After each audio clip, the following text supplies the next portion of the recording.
This is Jocko Podcast number 257 with Echo Charles and me, Jocko Willink. Good evening, Echo. Good evening. The President of the United States of America takes pleasure in presenting the Silver Star to Sergeant First Class Ryan Michael Hendrickson, United States Army, for exceptional gallantry in the face of the enemies of the United States of America, with exceptional valorous conduct as the Engineer Sergeant of Special Operational Detachment Bravo, SFODB 7220, Advanced Operations Base North, Special Operations Task Force, Afghanistan. On 23 February 2016, during Operation Freedom's Sentinel in support of Resolute Support Mission 4. On 23 February 2016, members of the 5th, 8th, and 10th Special Operations Kandak, tactically advised by SFODA 7223 and SFODB 7220, conducted clearing operations in order to deny a known Taliban safe haven. Sergeant First Class Hendrickson led a team of National Mine Reduction Group NMRG soldiers ahead of the main effort to clear routes of improvised explosive devices, IEDs, clearing 15 IEDs in the process. While conducting movement to the first compound of interest, a member of his element struck a tripwire IED. The element immediately took cover. However, there was no detonation. Sergeant First Class Hendrickson's team was then immediately ambushed by heavy enemy machine gun, small arms, and RPG fire from approximately 15 meters away. Sergeant First Class Hendrickson immediately directed his NMRG team to place suppressive fires on the enemy while providing detailed terminal attack guidance, which enabled an F-16 close air support platform to conduct a strike on fortified enemy fighting positions danger close to his position. Sergeant First Class Hendrickson assessed that his element needed to maneuver away from the enemy's position to ensure the safety of his NMRG members. He quickly led the element to bound back to a friendly position. By creating additional distance between his team and the enemy, air assets were able to successfully neutralize the enemy during a second air strike. After the smoke cleared following air-to-ground engagements, Sergeant First Class Hendrickson immediately began clearing a path for friendly forces by leading his team to clear several complex IEDs designed to target friendly dismounted elements. During exfiltration, the element was re-engaged by heavy and effective enemy PKM, RPG, sniper, and mortar fire, which resulted in multiple U.S. and partner force casualties.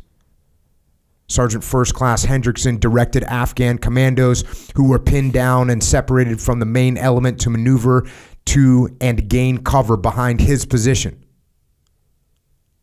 Under heavy enemy fire, Sergeant First Class Hendrickson directed friendly elements to a nearby compound where the Casualty Collection Point CCP was established.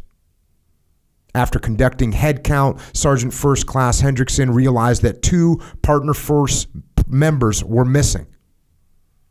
Sergeant First Class Hendrickson organized a team to locate and recover the separated and potentially wounded friendly forces. Sergeant First Class Hendrickson had to be held back numerous times while air support conducted additional attacks on enemy positions. Once the air-to-ground engagements were complete, Sergeant First Class Hendrickson selflessly maneuvered the recovery team under enemy small arms fire to retrieve the missing friendlies. Upon reaching the 2 missing soldiers, they discovered that the soldiers had been mortally wounded. Sergeant First Class Hendrickson then utilized a ladder as a litter to help carry the wounded soldiers to the CCP while his element continued to engage enemy forces with suppressive fires. Sergeant First Class Hendrickson's actions prevented the Taliban forces from recovering the bodies of friendly forces, which ensured all partner force members were accounted for, leaving no one behind. Sergeant First Class Hendrickson's actions are in keeping with the finest traditions of military heroism and reflect distinct credit upon himself, the Special Operations Task Force Afghanistan, the North Atlantic Treaty Organization Special Operation Component Command Afghanistan, Special Operations Joint Task Force Afghanistan, and the United States Army. So, obviously that is a Silver Star citation from an incredibly hard mission. And this particular individual, this Special Forces soldier, Ryan Hendrickson, he had already been through hell just to get on that mission. And luckily for us, he has written a book about his experiences, which is called Tip of the Spear. And it is an honor to have him with us here tonight to share his story. Ryan, that was a doozy of a mission. Thanks for coming on, man. I really appreciate you guys having me on here. Yeah, this is awesome. Well, it's good to meet you, and we'll dive into that, some of the details around that, what you did there, because really that's, like I said, you already been through a hell of a lot just to be on that mission in the first place. You've been, well, we'll get there. But yeah, let's start at the beginning. And I read your book, and it's called Tip of the Spear, the incredible story of an injured Green Beret's return to battle. And I always like to start at the beginning. So let's start at the beginning. Let's see what made Ryan Hendrickson. So you start off here in the book. I grew up in the unincorporated California town of Fall River Mills, nestled between the Sierra Nevada and Cascade Mountain ranges in rugged Shasta County. And then and I always have to say this, I have to jump around in the book. I'm not going to read the whole book. You have to buy the book if you want to get the whole story, but I'll fast forward through a bunch of the highlights. This is always a good way to start. Life pretty much sucked because my mother, who delivered my sister and me into this world, was hooked on drugs and alcohol. Dad sent her packing. My dad was a Vietnam vet who did 2 tours as an aviation crew chief before returning to the Pacific Northwest and eventually Northern California following his honorable discharge from the U.S. Army. During the Vietnam War, my dad's primary aircraft was the DH-3 Otter with the 54th Aviation out of Vung Tau, but he constantly found himself flying into combat in a Huey, a military helicopter formerly known as the Bell UH-1. It was in a Huey that my father experienced the true horror of war as an M60 door gunner, using the deadly firepower at his fingertips to rain down death on NVA troops and Viet Cong. So your dad was in Nam. How many years did he do? Did he do like the 2 years? Like, hey, I was in Vietnam, I did 2 years and got out. Did he stay in longer? What did he do? Well, yeah, he actually did 2 tours in Vietnam. So total of 4 years in the Army, but he did 2 back-to-back tours in Vietnam. As in 2 years straight? Mm-hmm. Dang. Yeah, well, there was a break because he came back for R&R and then went back. So, kind of little break, but but yeah, he did his 2 tours over there. And what do you know anything about his decision-making process on that? His so what we have talked about, his decision behind wanting to do multiple tours in Vietnam is, number one, he loved the people, and number 2, it's combat, and combat's addicting, extremely dangerously addicting. So, and that was kind of when he was over there. He's like, hey, I can go back to wherever, Northern California or Oregon, or I can sit here and just keep getting after it. Yep. And the choice was pretty obvious. For how old was he? He left out of high school. He volunteered for the Army out of high school, which what do you know what year it was? 1966. Oh, dang. I think. Yeah, around in there. But then he got out. Mm-hmm. So he did 2 tours, 2 years straight with a little break. Do you know why he got out? I'm not extremely sure the decision-making process behind him getting out. It just, as he told me, back in those days, being in the military wasn't like it is today. Mm-hmm. And so getting out and moving on with your life or whatnot like that. It's just the military wasn't popular at the time. It wasn't a prestigious thing for, like today, us serving. It means something. And back then he's like, no. Yeah, well, if you went in 66, so then he did 2 tours in Nam. So we're talking, this is 1968, 1969. Yep. The war's freaking, everyone's against it. You guys moved around a bunch. Reading, you say this about your dad before Wendy, and that's your sister. Yes. Before Wendy and I came in the world, though, my dad was a guy who liked his beer. He'd get drunk, and if you happen to cross paths with him in the wrong way, you would most likely be at the losing end of a fist fight. He worked hard at logging, putting in crazy 12-hour days, but he partied even harder. When the logging industry was booming and money was good coming in, he was blowing a healthy portion of his dough on booze. And you go into some detail here. He was just sort of blazing a path of destruction. One night, he's like drunk and basically feels like his life is kind of going nowhere. Yep. And I'll go to the book here. While driving in his drunken stupor, my father thought about what his life had become. His options had slowly dwindled down over the years. With no hope and no future, he believed he was facing his last choice to end it all. Dad pulled his truck in front of Uncle Steve's house. Right as he shifted into park, a man appeared in front of the house and walked up to the driver's side window. Dad hadn't seen him leave the house, so he didn't know how or why this man had approached his car. My uncle lived in the middle of nowhere. Larry Hendrickson, the middle-aged man dressed conservatively, had a smile on his face. My father had never seen this man in his life. "How do you know my name?" he asked. The man ignored the question. "Larry, you're out of chances, aren't you?" he asked. This time, my father was too stunned to answer. "It doesn't have to be that way," the man continued. "Jesus has a better plan for you and your life." In front of my uncle's house that night, my father found God. After that, his hellion days slowed to a trickle. That didn't mean he didn't get pissed off at the cards he was dealt in life, especially after he had just polished off another six-pack. But my father, like everyone else I've met, including myself, was on a journey. So that sounds like almost a mystical situation. Like, where'd this dude come from? Yeah, so talking it out with my dad, and it's one of the most powerful stories. But yeah, he was he threw the truck in the park, and he was going to bring my sister and I to my uncle's house, tell my uncle to take care of us. Then he was going to go shoot himself in the head. And that's, I don't know. I mean, I am religious, and I believe that God has a plan for everybody. And that was just the plan.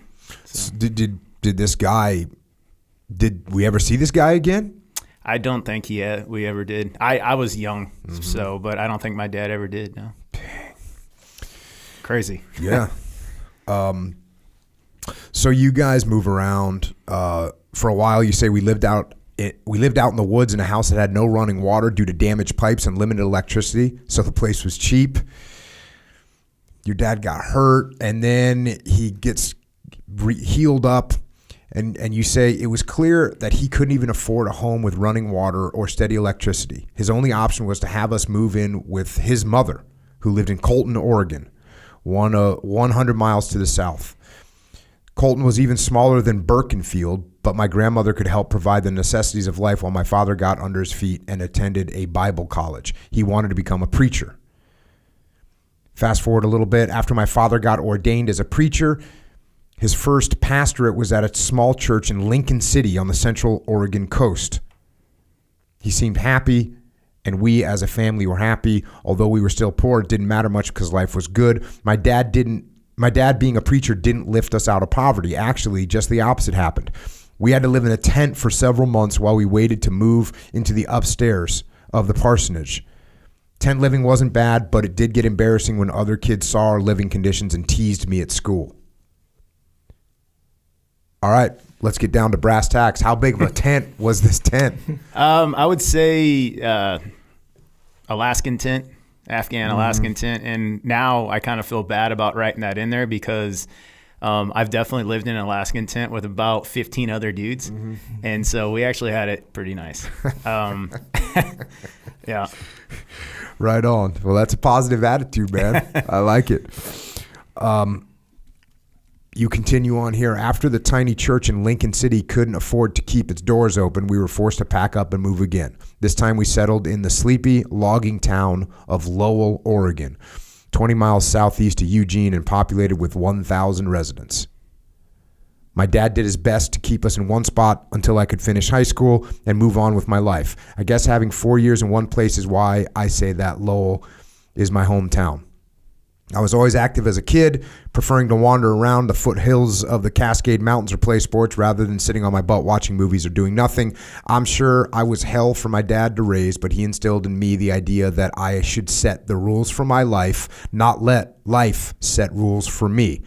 At Lowell High, I gave everything I had to our football and wrestling programs. I was never the most talented athlete, but every coach said I was the toughest kid they'd ever trained. That was when I first heard the saying, "That boy's too stupid to quit." A backhanded compliment for sure, but I wore it like a badge of honor.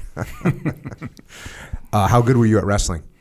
I was mediocre. And so, but Did you start wrestling in high school, or did you wrestle before that? 8th grade is when I started. Yeah. So I was so you're never, going against kids that were wrestling since they were in whatever, first grade, kindergarten. Yep. Yeah. I was never a rock star at it or anything like that, but I picked it up quickly and I just kind of, I don't know, it was wrestling. In my mind, I know people will have their own opinions about it, but it's probably one of the toughest, I guess, sports out there as far as physical fitness, endurance and whatnot. And that also leads into, jiu-jitsu and Greco-Roman and freestyle and whatnot.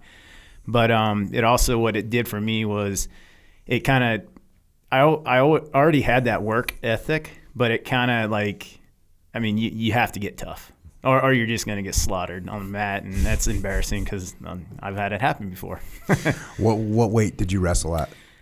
So I started off at 120, whatever it was, 120, whatever, yeah, something like that. And then my senior year, I cut weight down to 142, which was, pretty hard. But I was running from the 151 weight class because the kid there was just a beast.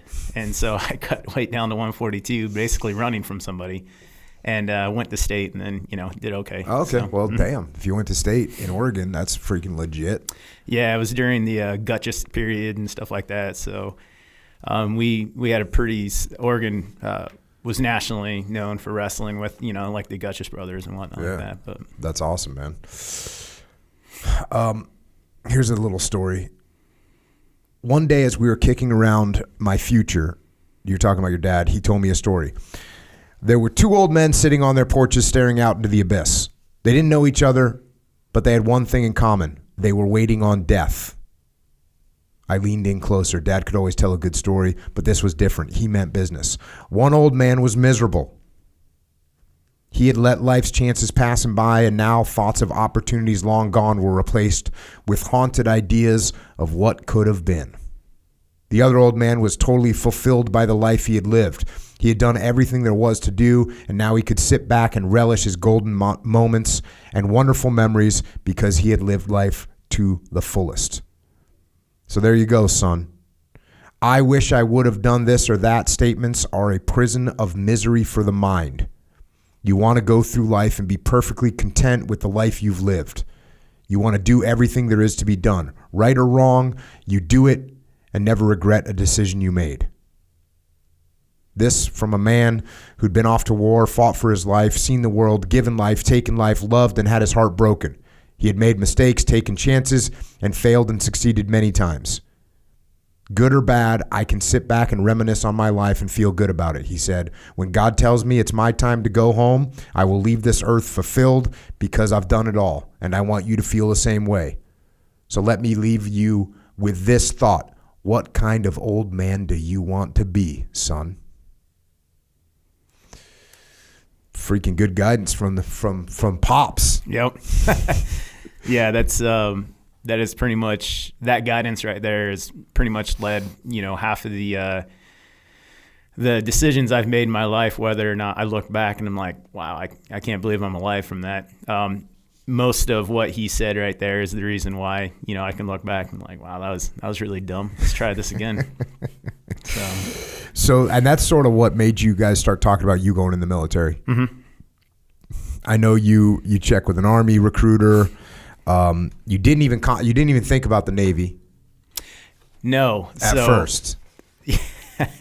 So basically how it went down was my teachers basically said, "Hey, you'll graduate if you join the military. You are DUM dumb. Like, you need to go do something that the military will force you to." So all right, so the Air Force, they looked at my test scores and they're like, "No, sorry, man, you're real cute, but no." The Army, they actually didn't, in the mid '90s, they didn't need anybody. It was crazy. So they had like Patriot missile program, and there was like a 6-month wait to get in.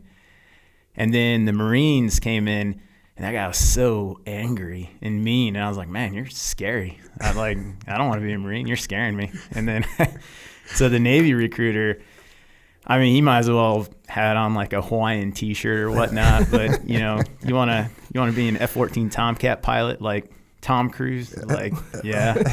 You want to be a Navy SEAL like Charlie Sheen's? Yeah. You want to go to exotic ports and see exotic women? And yeah. He goes, cool, man, sign here. It's like, all right. Yeah, I didn't fly an F-14 Tomcat. I was an E-1. Oh man. So then you went to boot camp, and look, there's so much you cover this stuff in the book, which is cool.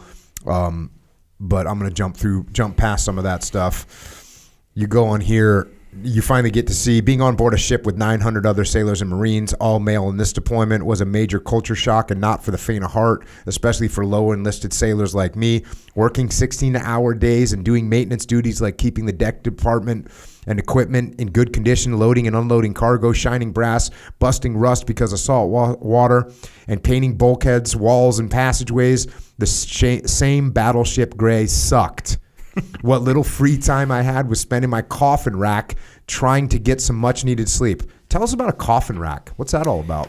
Coffin racks, yes. So when people talk about quality of life in the military, I just say, if you've never lived on a ship that was commissioned in the 60s, then I don't think you really understand what bad quality life is. So coffin what was rack. Worse, the tent that you lived in or a shipboard? Oh, ship. Oh, by far. Yeah, and the Marines had it even worse. Oh yeah. I think they were stacked like 6 high down in the Marine berthing base, or 5 high. Yeah, well, I did 2 deployments on amphib ships, and both of them were built in like 1960, something like that, and they were built to transport troops over to the Southeast Asia. Yeah. And so you were supposed to be on them when they were originally built. They're supposed to put Marines on there for a 4-week trip, and then you'd get off and go do your work. Well, by the time the 90s rolled around, like what you're talking about here, we were going on 6-month deployments. Yeah. And yes, I stayed as a SEAL, was staying in the berthing where the Marines stayed. Mm-hmm. And so yeah, there would be we literally had the old school canvas racks, the canvas strung between metal pipes. Yeah. And then a little cheap freaking mattress on top of that.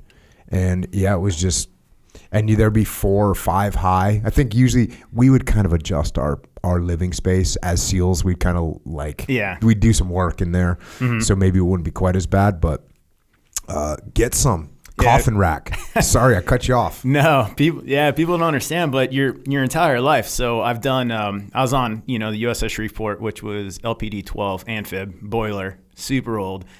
And then, the Guam, I did some time on that. And then the Camden. Well, the Camden was commissioned in the 70s. So it was just this great upgrade. But yeah, the Shreveport, we were in the Persian Gulf probably 10 months in 98. And then, it's your coffin rack. Like, you have that thin mattress, mm-hmm. and then you open up what the mattress sits on is basically a lid that you open up. And now you have your area, where your clothes go and, everything else. And it's just this tiny, it's a coffin, but even a coffin has more depth than a coffin rack does on board a ship. And so, yeah, that's your entire life. And when you're in deck division and you're lower enlisted, I mean, we were stacked 4 high, and so it was. And then you got, you have your little curtain, close the curtain, and try and get some sleep or whatnot, and maybe kick the rack of the guy next to you when he's being too loud. Or Dang. so, Yeah. But you know all about it. Yeah, no, it's that's what's always surprising is when guys are going through SEAL training, and even if you just hear about that, you think, well, that doesn't sound like a good deal. I might be wet, cold, and sandy right now, but that sounds like maybe I don't want to go do that. I thought this was interesting. So fast forward a little bit. At the time the USS Cole was bombed, I was on board my second ship, the USS Camden. We were within 12 hours of Yemen. When the distress calls came out, we sailed full steam ahead through the Straits of Hormuz and along with the USS Donald Cook. We would be the first American military personnel to arrive and assist the Cole crew in saving the ship and pulling bodies from the wreckage. I'll never forget the smell of burning human flesh when I stepped on board the Cole. For the next week, we teamed up with Cole crew members to keep the ship from sinking and recovered the remains of all 17 heroes killed that day. I had witnessed the first salvo in what would become known as the War on Terror, and our rescue and recovery effort with the USS Cole would impact my life in the years to come. Yeah, you definitely, being on a Navy ship, you feel very untouchable by the enemy for sure, and especially in the 90s. So that must have been a shocker. I mean, it was a shocker for the world, but for you to actually go there, that's crazy. Yeah, seeing that, I remember when we were on the, we call them Liberty boats, but there were the barges taking us over to the Cole, and just looking at that massive hole in the side of it that had just been blown in there about 18 hours prior. It was, it's pretty intense. It's, you go from untouchable to all of a sudden you can be touched. And it would set the path for, my, basically what I did in special operations and whatnot as a Green Beret, and the enemy trying to kill me, and that, the zip in the crack, and you're not untouchable anymore. And so, but that was the first little idea I got of wow, people, they do want to kill you. Mm-hmm. Yeah. And that's a weird feeling. Yeah. Yeah. It takes a little getting used to. Spring of 2001, you get out. Mm-hmm. You get out of the Navy. You'd gotten married, and again, there's all kinds of some good life lessons learned in this book. Very good life lessons in this book. So you get married, you get out of the Navy, you actually married a girl that was in the Army. Mm-hmm. And so you get out, you try a bunch of different jobs, you end up as a bartender, which Echo supports. September 11th happens, and now you're feeling like, hey, maybe I want to go do something. In the meantime, I got to read this little section. One day in early 2002, I received a phone call out of the blue. Hi, is this Ryan Hendrickson? Yes, who's this? It's your big sister, Chris. Remember me? Barely, I thought. Our family had been separated when I was still in diapers. I had 2 older half-sisters. Paula was 5 years old and Chris was 8 years older. I also had a half-brother who was 10 years older than me and lived with us periodically. His name was Robbie. Both my dad and his first wife were heavy drinkers. One night, she swept up my older siblings and disappeared. I had memories of them, but I was so young, I didn't really have a grasp of what had happened or who they were. And now this phone call came out of the blue. So that's kind of crazy. Yeah, that was something else. And she wanted to contact me because she basically said, like, you won't remember all the bad stuff, so I'm going to start off with you. But it was when that what is it? Not ancestry DNA, but whenever they're building your family trees or whatever. Okay, yeah, like the genealogy type thing. Yeah, so that's actually when everyone started getting connected back again, and it was crazy. But my dad and we made a trip down to New Mexico to see him, and that was the first time he saw his kids in years since and then we just we started kind of building the bridges back, and I learned just how my dad, like he lived a hard life, and so I heard some of those stories, and but that's the one thing that the people that are out there and they say, people never change, or you're not going to change. Once a loser, always a loser, or something like that. And I look at my dad and I could be like, I 100% disagree with you.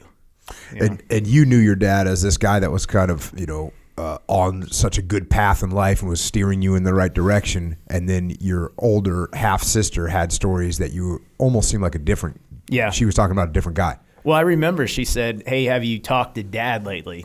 And I was like, "Yeah, I talk to him all the time. He's a preacher." And she goes, No. Larry Hendrickson. I was like, yeah, he's a preacher. She goes, "It's impossible." Wow. I was like, "No, it's not." Wow. That's crazy.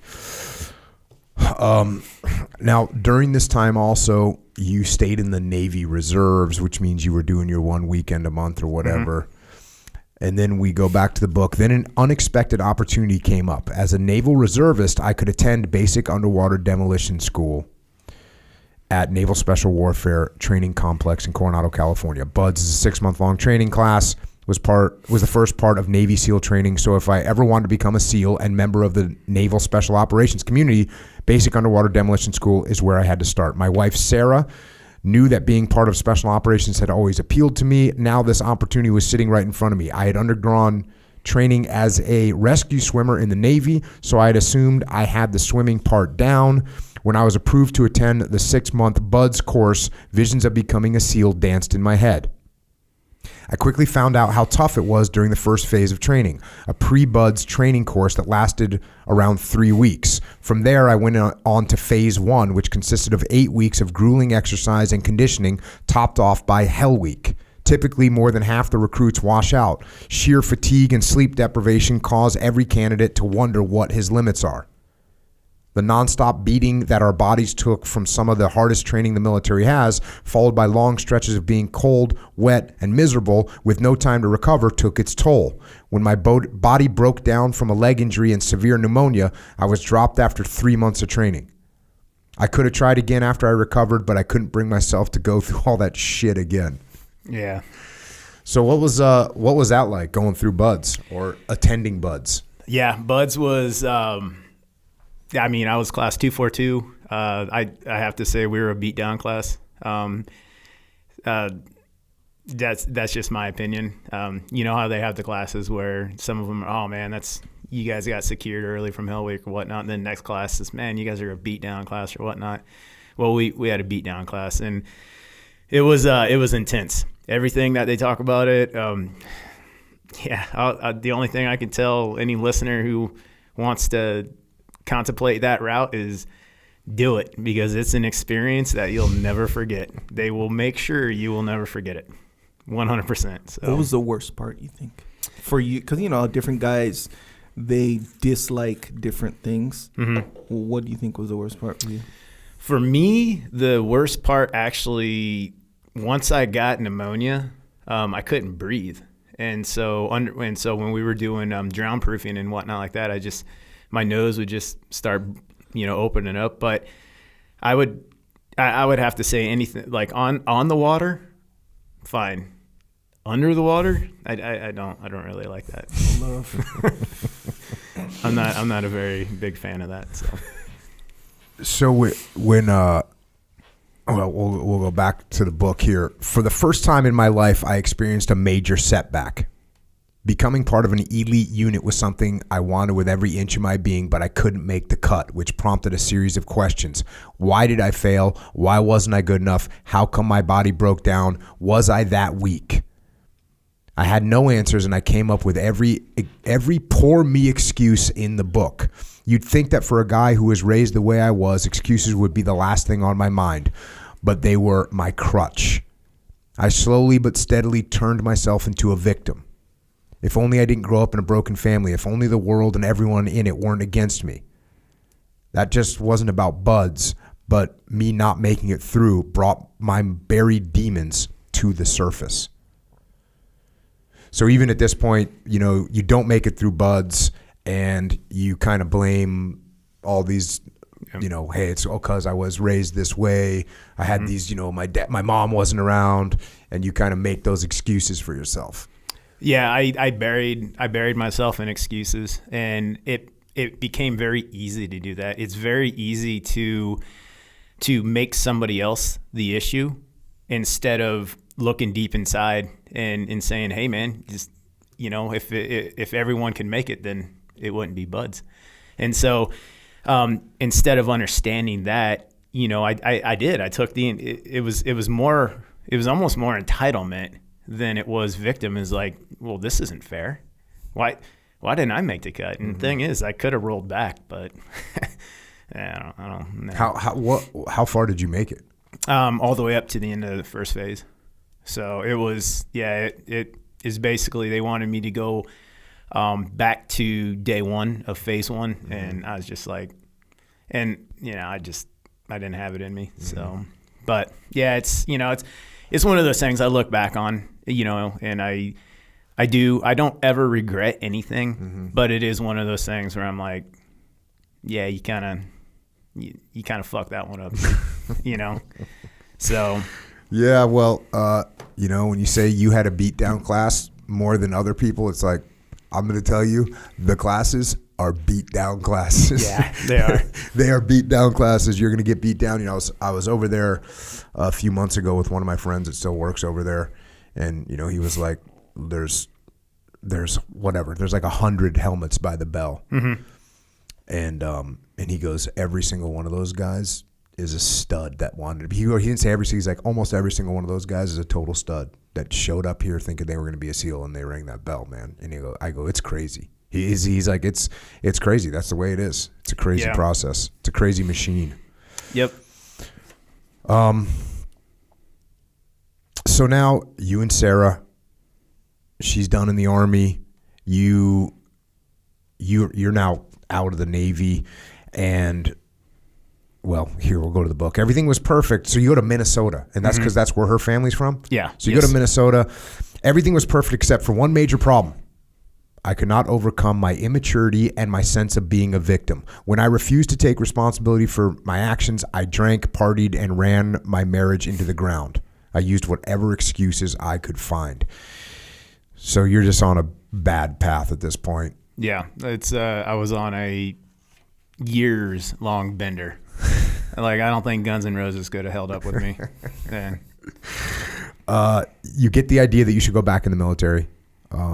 You obviously don't want to be in the Navy. Your wife was in the Army, so maybe you're thinking the Army's a bad idea. So you go back and check the Air Force. Mm-hmm. You go here. I looked at Air Force Special Operations Combat Control and jumped feet first into training. I buried myself in every aspect of the course until a medical review of my record showed I had taken depression medication while in the Navy. A lot of people need prescriptions, antidepressants, and depression ran in my family. Antidepressant medication and counseling helped me through a very dark period of my life. But this detour came back to bite me. The Air Force decided that I was not medically qualified for special operations and put me in a job where they needed bodies. I was told I would become an ammunition specialist or ammo troop. So had you already enlisted when you had you already enlisted when you were going to try for CCT? Yes. Yeah, I was already a couple months into the training. Oh, you were actually in the Air Force going through CCT training. Yeah, I was at Air Traffic Control School. Dang. And then they told you no. Yeah, the depression medication, it had helped me out through, some events in my life or whatnot. The one time I did it. But back in those days, and I'm not making excuses for it, but back in those days, the go-to for counselors or whatnot is, here, take this. Mm-hmm. Take this. And so I was like, okay, I'll take this. And was that when you were in the Navy? Mm-hmm. So then you were taking a Navy prescribed thing, and they told you no, even though you were taking something that was prescribed by the Navy? Well, I had gone out for civilian counseling. Oh, okay. Mm-hmm. Yep. But I had reported it all, like you're supposed to. Yeah. And, but yeah, it was just back in the days when it was easier to medicate than to actually, kind of face, your issues and fix them, man up and do the right thing. It's just easier to take some pills and go to the spirit world, I guess.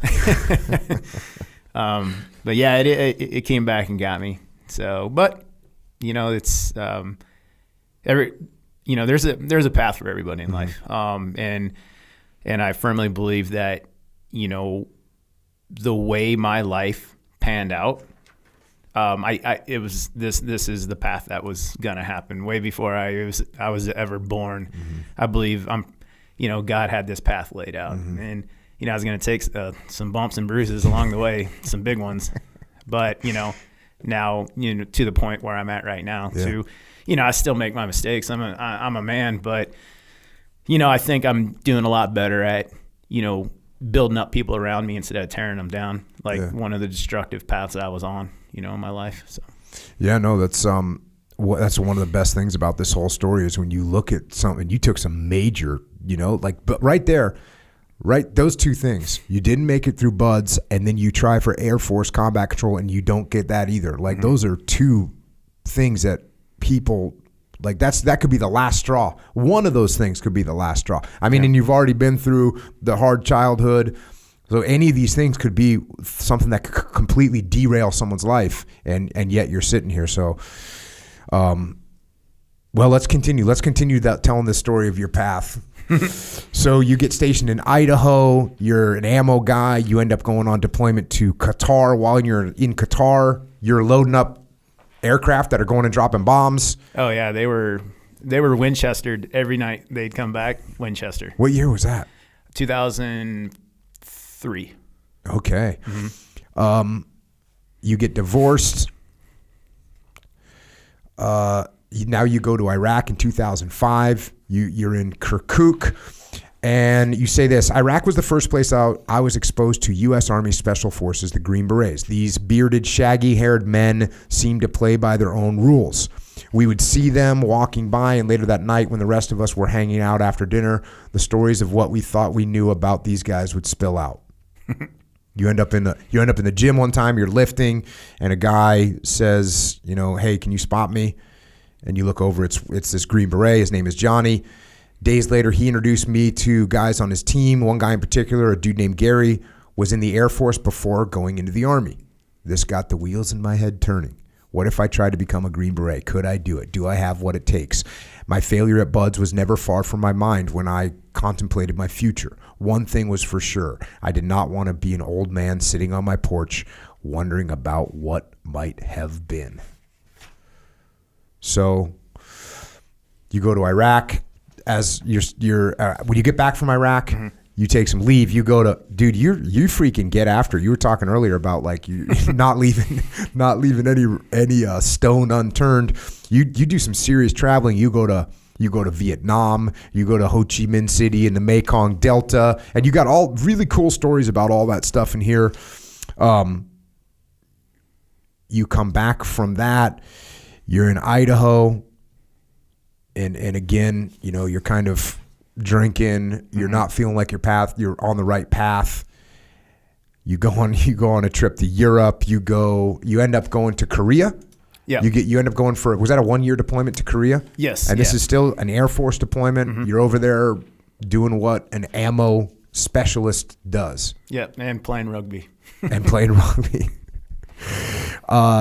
You go while you're over there. You go to Bangkok, so you go to Thailand, you go to China, you go to Cambodia. I mean, you were getting after this. Were you doing military travel or were you doing civilian travel? So that was for my leave. So the 30 days of leave or whatnot like that.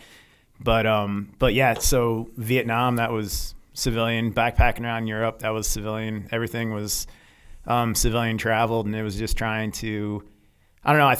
I don't really know if I was running from things more as in, I was just trying to figure out, who I was, because I had no direction. I had my time in the Navy, time in the Air Force, divorced, which, I'm surprised she made it that long. She's a fighter, but it is what it is. So I ran that one into the ground.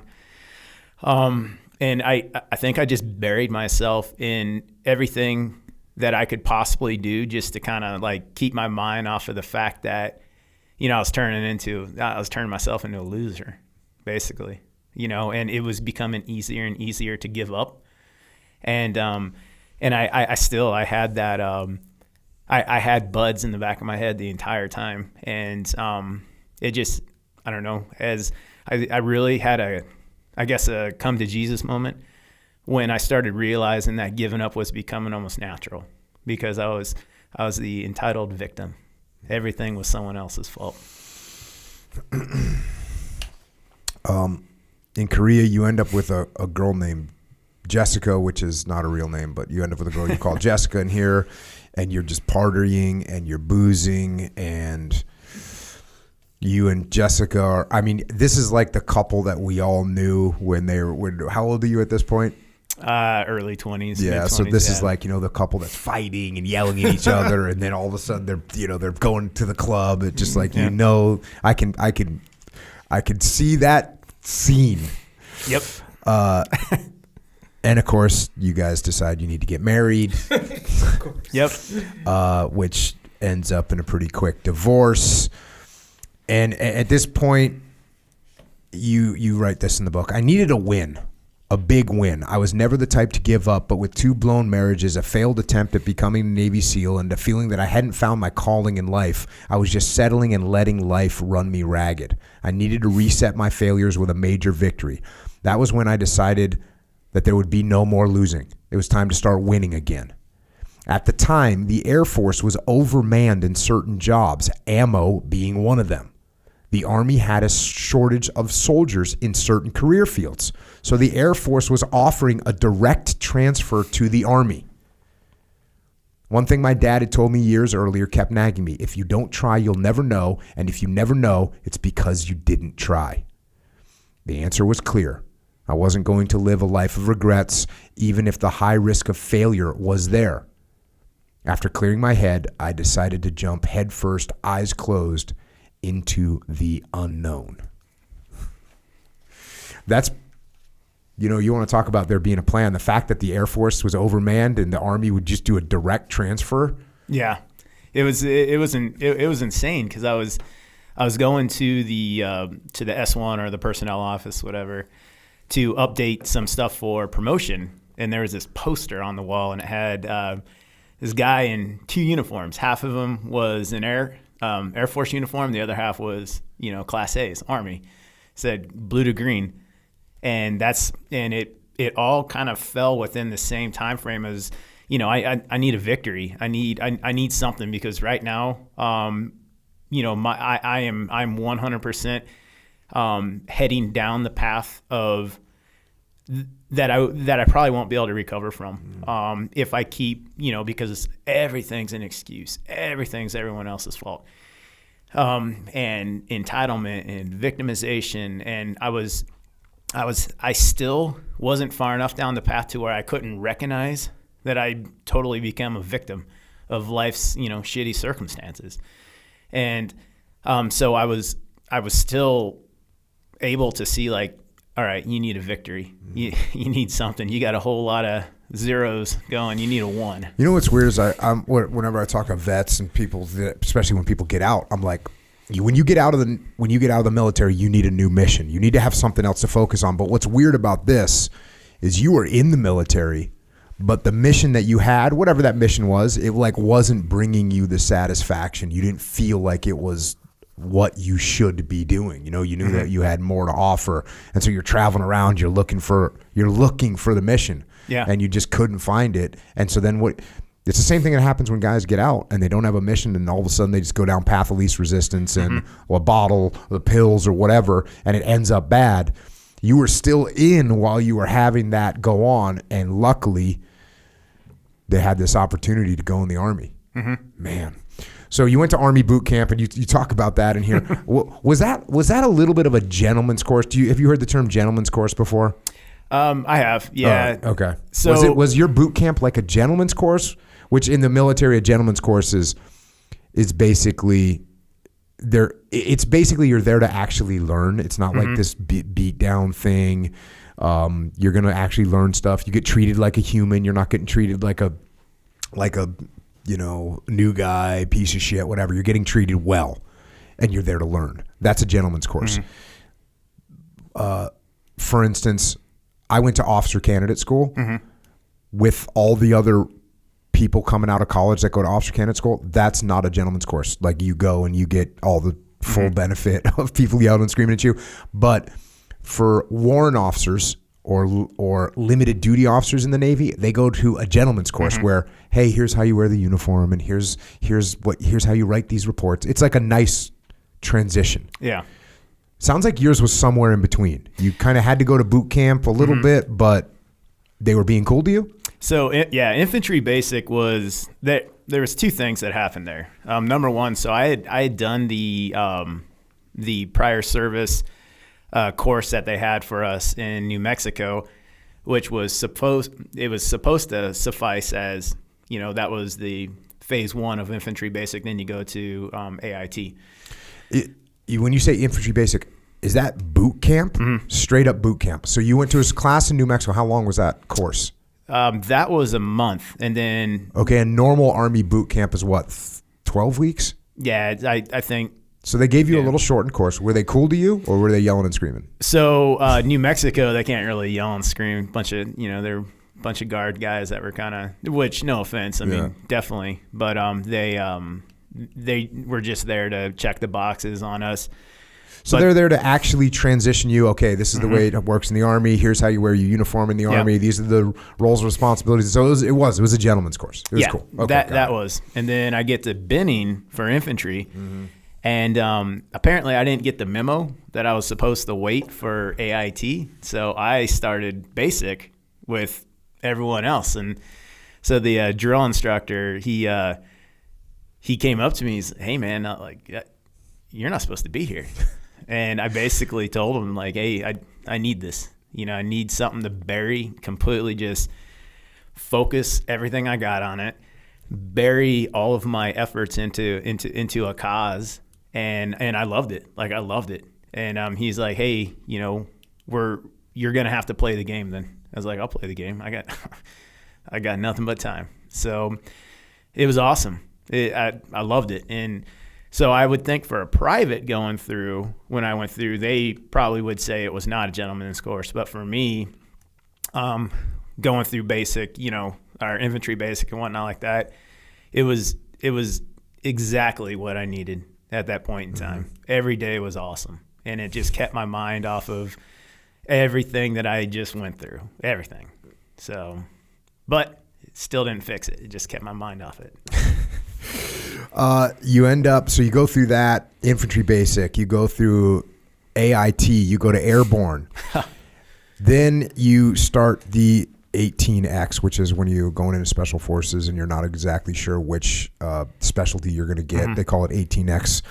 And you go to this 18X prep course, and you say this 18X prep course was extremely hard and pushed me to my limits. I'm talking nonstop physical training, 12 hours per day, getting beat down.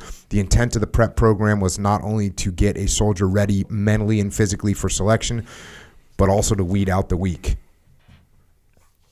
So how long is that prep course?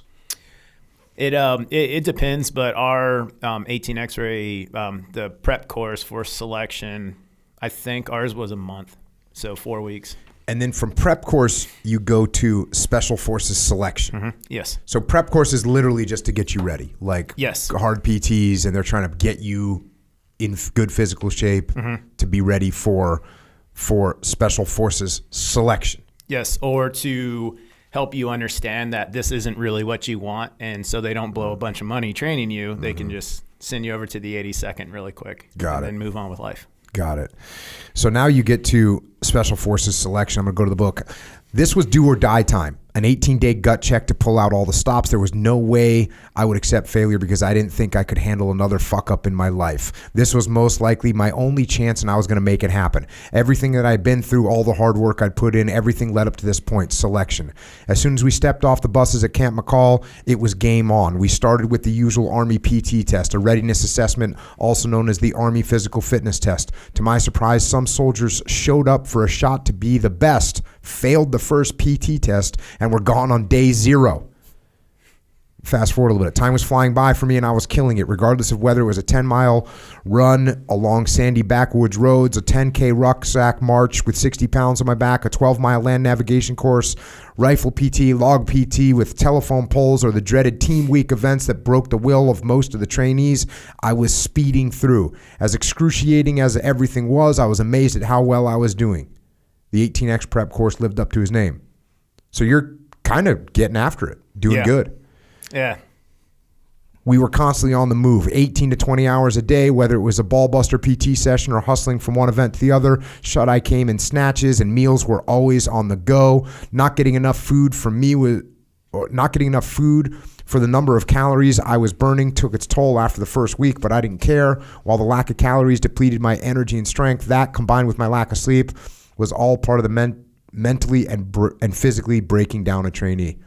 So you're not eating very much, which is one thing that I always was happy that I ended up in the Navy and going to BUD/S instead of any of the Army courses where you don't get to eat, man. Yeah, the Army seems to they really like the whole you don't need to eat thing. Yeah, so. Yeah. The Navy focuses on you don't need to sleep, and also you don't need to be warm. Which, look, Ranger School and freaking SF school, you don't. It's not like you're warm or cuddly there either. No. The just beat downs. We're not under the water, and that was good. As the days turned into weeks, our bodies were breaking down. Still, I pressed on. As we neared the end, the final major obstacle in my way was a long ruck march. We weren't supposed to know the distance of the final trek, but every selection class got the scoop from the guys that had gone before. We'd be going 25 to 30 miles. Turned out you guys went more than 25 to 30 miles. Again, I'm jumping. You give some really cool information, and that's why people should get the book. Fast forward a little bit. After hitting the finish line, we gathered in a large conference hall to hear who got selected and who didn't. I could barely put one foot in front of the other, but at least I walked in under my own power. Those left standing after the dust cleared looked like they had spent years as POWs. Most of the guys hobbled and limped their way into the conference hall, beaten down and on edge. As I took my seat, my tired head was filled with questions. Will all this physical and mental effort be for nothing? Did I give it the best I could? Do I have what they are looking for? After a wait that seemed like days, the selection cadre entered the hall to call off the roster numbers of the guys selected. I was roster number 049 out of 185. As he went down the list, he reached those in the 40s. I held my breath and closed my eyes. Roster number 049, selected. I melted into my chair as the relief spread over my body. Out of 185, only 50 or so men were selected, a little more than 1 out of every 4. I was one of them, but I wasn't there yet. I still had more hurdles in front of me.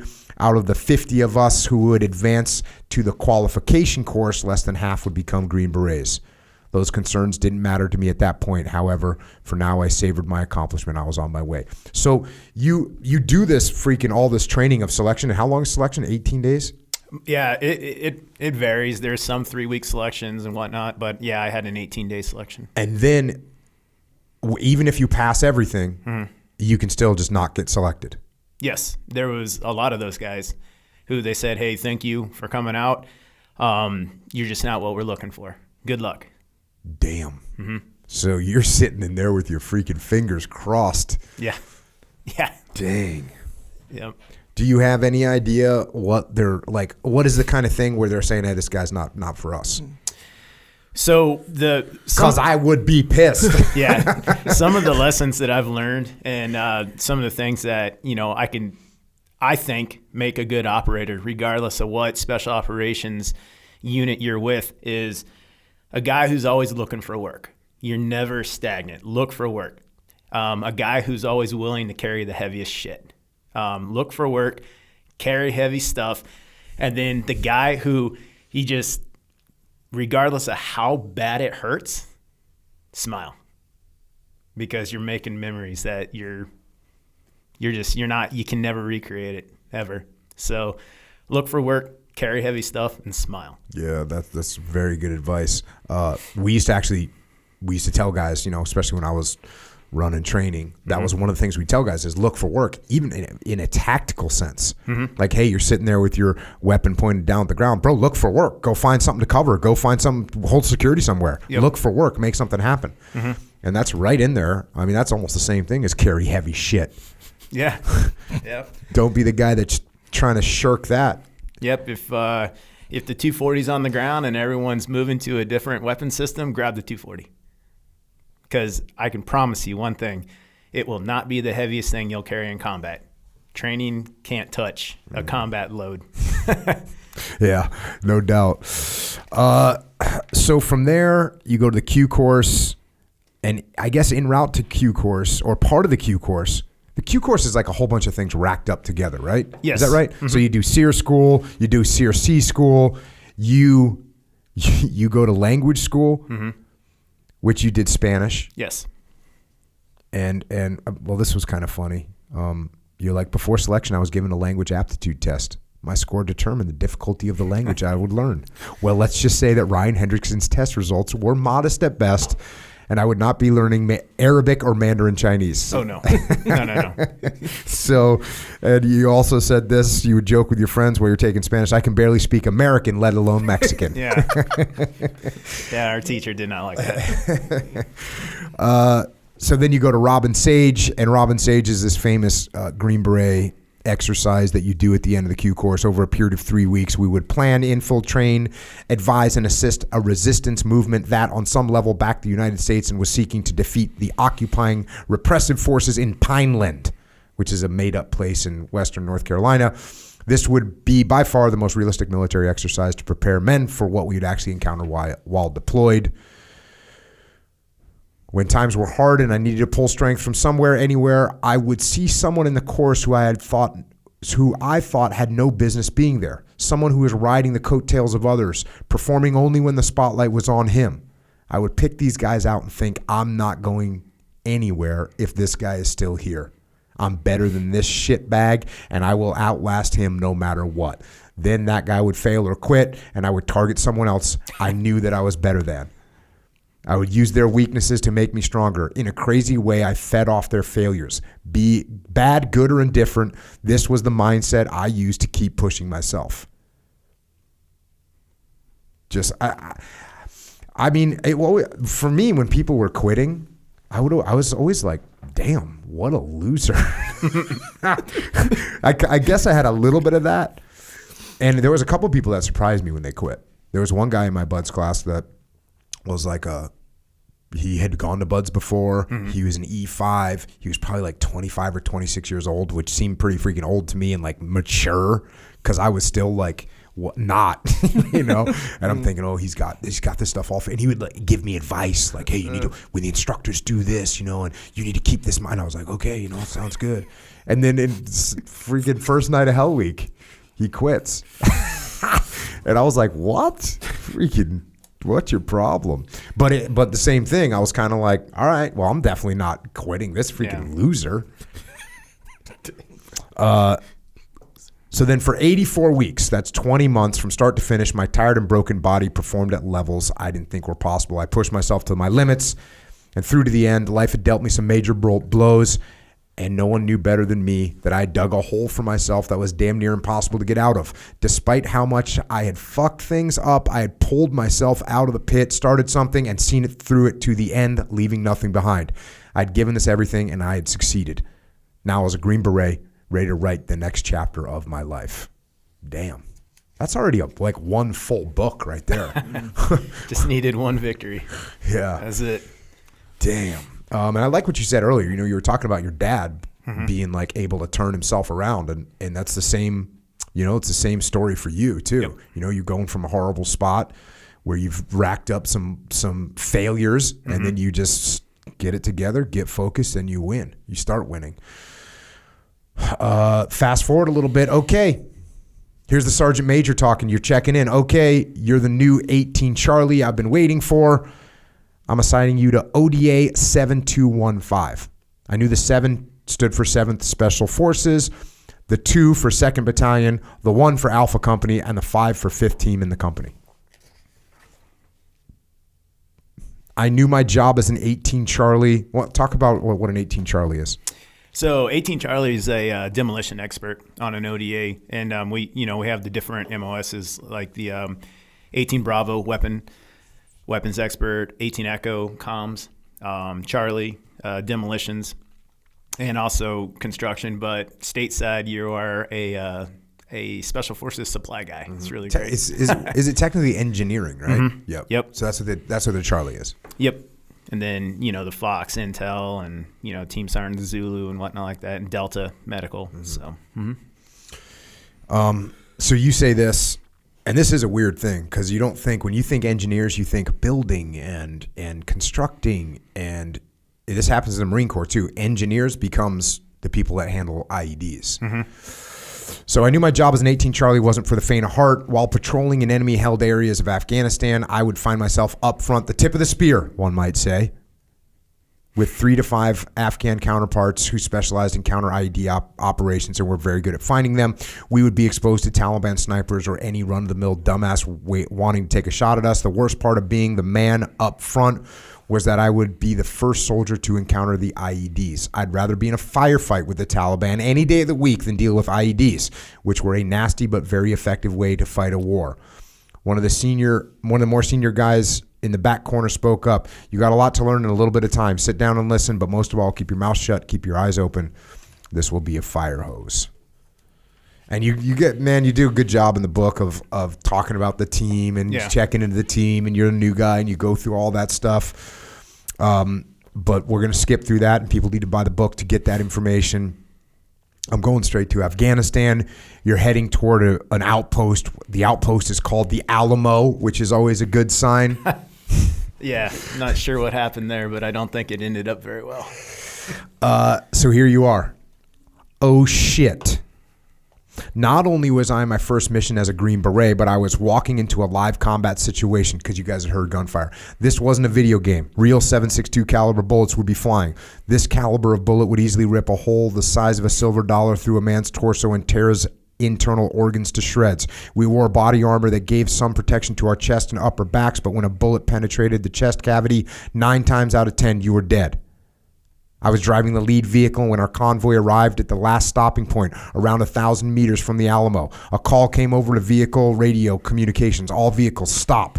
During our pre-mission brief that morning, I remember being told that we would have to make a mad dash over 1 kilometer of open ground to reach the safety of the Alamo. So we needed to be prepared for that. The Alamo was surrounded by a U-shaped ridge line, a finger-like natural rock structure that ran toward the Helmand River.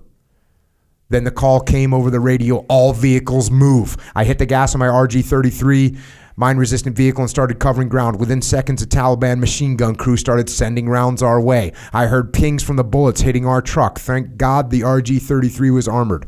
Sprays of dirt and dust from incoming bullets engulfed our vehicle. My senses shot up to overdrive and adrenaline pumped through my veins. Even though I was scared, I had never felt so alive as I concentrated on keeping the heavy vehicle moving forward. Then, crack, we'd been hit. The front windshield split in 100 different directions like a spider's web. Crack, crack. 2 more rounds hit my windshield. I didn't know how many more rounds this windshield could take. Drive, my captain yelled from the front passenger seat. We got to get the fuck off this open ground. I jammed the gas pedal to the floorboard and pushed the RG-33 to its limits. An RG-33 weighs around 38,000 pounds, so maneuvering such a large bullet magnet over 1,000 meters of uneven, rough terrain was no easy task. I managed to rumble to safety through the Alamo's single entrance gate and into a large courtyard. The other 2 vehicles arrived safely as well. Almost as soon as my RG-33 stopped in the courtyard, I jumped out and ran to the nearest elevated position in the compound. I toggled the selector switch on my M4 carbine from safe to fire and started sending rounds downrange toward the enemy. For the next few hours, we exchanged sporadic gunfire, but I have to admit that it was hard to think clearly. Adrenaline had really taken over my body. At that point, training kicked in, and I reacted with muscle memory that had been honed through hundreds of hours spent training for combat. When my first battle experience was over, I couldn't get my hands to quit shaking. My nerves were tingling as well, but I felt good. The question of how I would react when bullets were flying had been answered. That evening, some of the guys looked at the damage on my vehicle. We could see where the rounds hit, even though bullets hadn't made holes. but the indentations were everywhere. Damn, one more round hitting your windshield and it was gone, one of my teammates said. You'd have been fucked up. You got that right, I said. Looks like you got your CIB, bro, joked another buddy, which is the Combat Infantryman's Jet badge. Yeah. And they're telling you, yeah, you just got it. So there's your welcome to combat. Yeah, that was day 3. Day 3, and that happened, and it was awesome. It was awesome. I mean, it's hard to explain it, but it was so awesome that it's addicting. Combat's, it's a rush. So and I got that day 3. Yeah. Yeah, that's a good welcome there.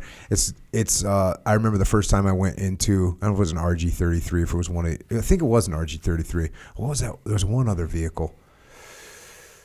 I forget the name of it. So they had the MACVs, the RG-31s. They also have the MATVs or the Max Pros. I think it was a 33. But I remember driving through Ramadi. I'd probably been in Ramadi for like a month at this point, and all of my transits would either in a Bradley, which you can't see anything, or in a Humvee, which you can barely see, and you're all freaking having to scan. So the first time I rolled down Route Michigan in an RG-33, sitting at like 15 feet with the white lights on and the big giant bulletproof windows, it's like the coolest thing ever. You're like, oh, I'm good. I can see Bring it. Everything. And you can look around and you can like really pay attention. So that's a good feeling, as opposed to Humvee where you're just waiting to suck, start an IED, and die. Yeah. So now you guys are doing rotations out at this place, the Alamo. It's like a forward operating base. Yeah, it was a COP. Yeah. That's basically, we took over a compound, old chicken farm, goat, cow, whatever compound, and turned it into basically where we were going to conduct operations, engaging Taliban forces along the Helmand River. You say, I learned quickly that 90% of a deployment was sheer boredom, followed by 10% of heart-racing terror and excitement. Each rush of combat left me craving more. There was something about the kill or be killed aspect of fighting that gave me a high that was dangerously addicting. During my first 3 months in Afghanistan, my detachment saw combat and got caught in several intense firefights, but we didn't take any casualties. The rest of the men of Alpha Company, 2nd Battalion, however, 2010 was proving to be one hell of a deadly deployment. 2 men on a different detachment were killed in action, including one of our Air Force counterparts, and more than a dozen were wounded. Normally, a deployment to Afghanistan resulted in 4 or 5 wounded guys and maybe 1 fallen soldier, but our company more than doubled or tripled that amount. One afternoon, our team leader approached me to tell me that a friend of mine named Jason had been killed in action that day in a different part of Afghanistan. Jason died when his vehicle hit an IED, he said. Damn, man, this shit sucks. Are you going to be okay? I absorbed the emotional blow. Yeah, I'm good, I said, even though my chest was closing in. I hadn't known Jason that long, but we had gone through a large portion of Special Forces training together back at Fort Bragg. It's through training that you really get to know someone. I knew I could always count on Jason for help. There were times I felt like I was a fish out of water coming over from the Air Force to the Army, but Jason took the time to help me whenever I got hung up on whatever part of training I was stuck with. Jason was someone I looked up to. I admired how everything was easy for him. He was smart, in great shape, a super dad to his kids, and an amazing husband to his wife. But just 2 months into his first deployment as a Green Beret, he was dead. In the past, I had heard about guys from a different battalion or unit dying in Iraq or Afghanistan, but this was the first time I knew someone personally. Death in combat was not just something I saw on the news. Now it was personal. Jason was my friend, and this was the ugly reality of war. I tried my best not to think about Jason's death too much, which was difficult. I knew full well that Afghanistan was not the place to mourn the death of friends. There would be plenty of time back in the States to think about that and try to come to terms with it. I still had a job to do to make sure no one on my team stepped on an IED. And a promise to fulfill to myself, I would do whatever it took to make sure my teammates returned to their families in one piece. In 2010, though, Afghanistan was not getting safer, and the real fighting had yet to begin.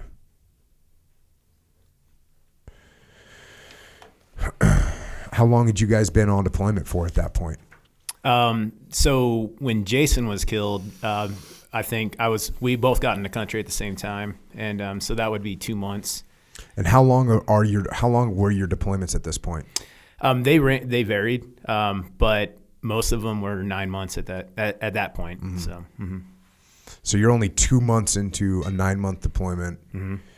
You've already your battalion's lost a bunch of guys. Your company's had guys wounded and killed. Now your friend gets killed. Mm-hmm.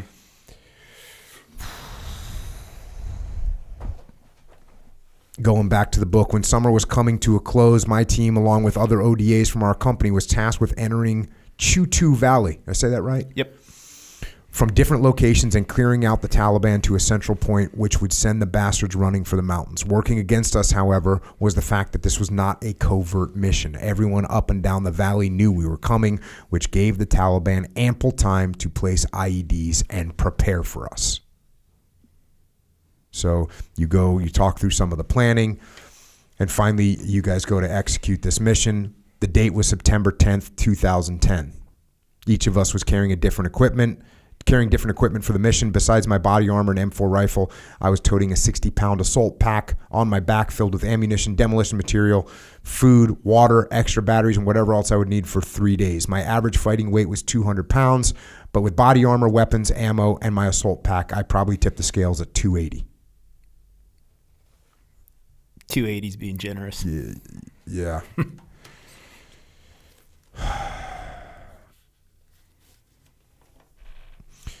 You say during our final pre-mission checks, I had time to let my mind wander.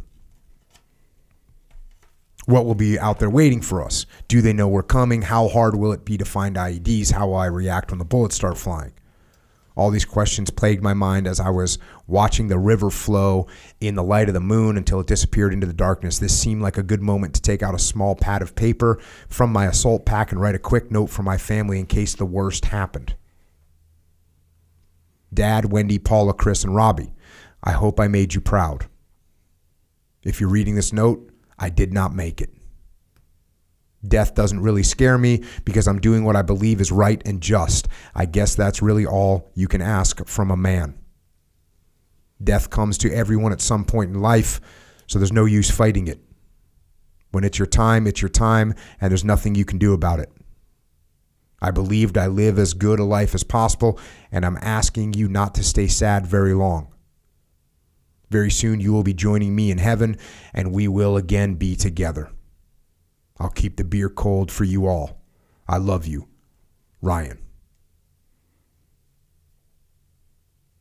I don't know why I chose to write this note. Maybe it was the fact that I was a new guy and had no clue what would happen on my first patrol that far from the Alamo.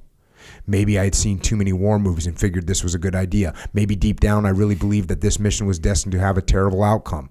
Whatever the reason, I chose to write down exactly what I felt at that moment because I wanted my family to hear from me one last time if the worst happened.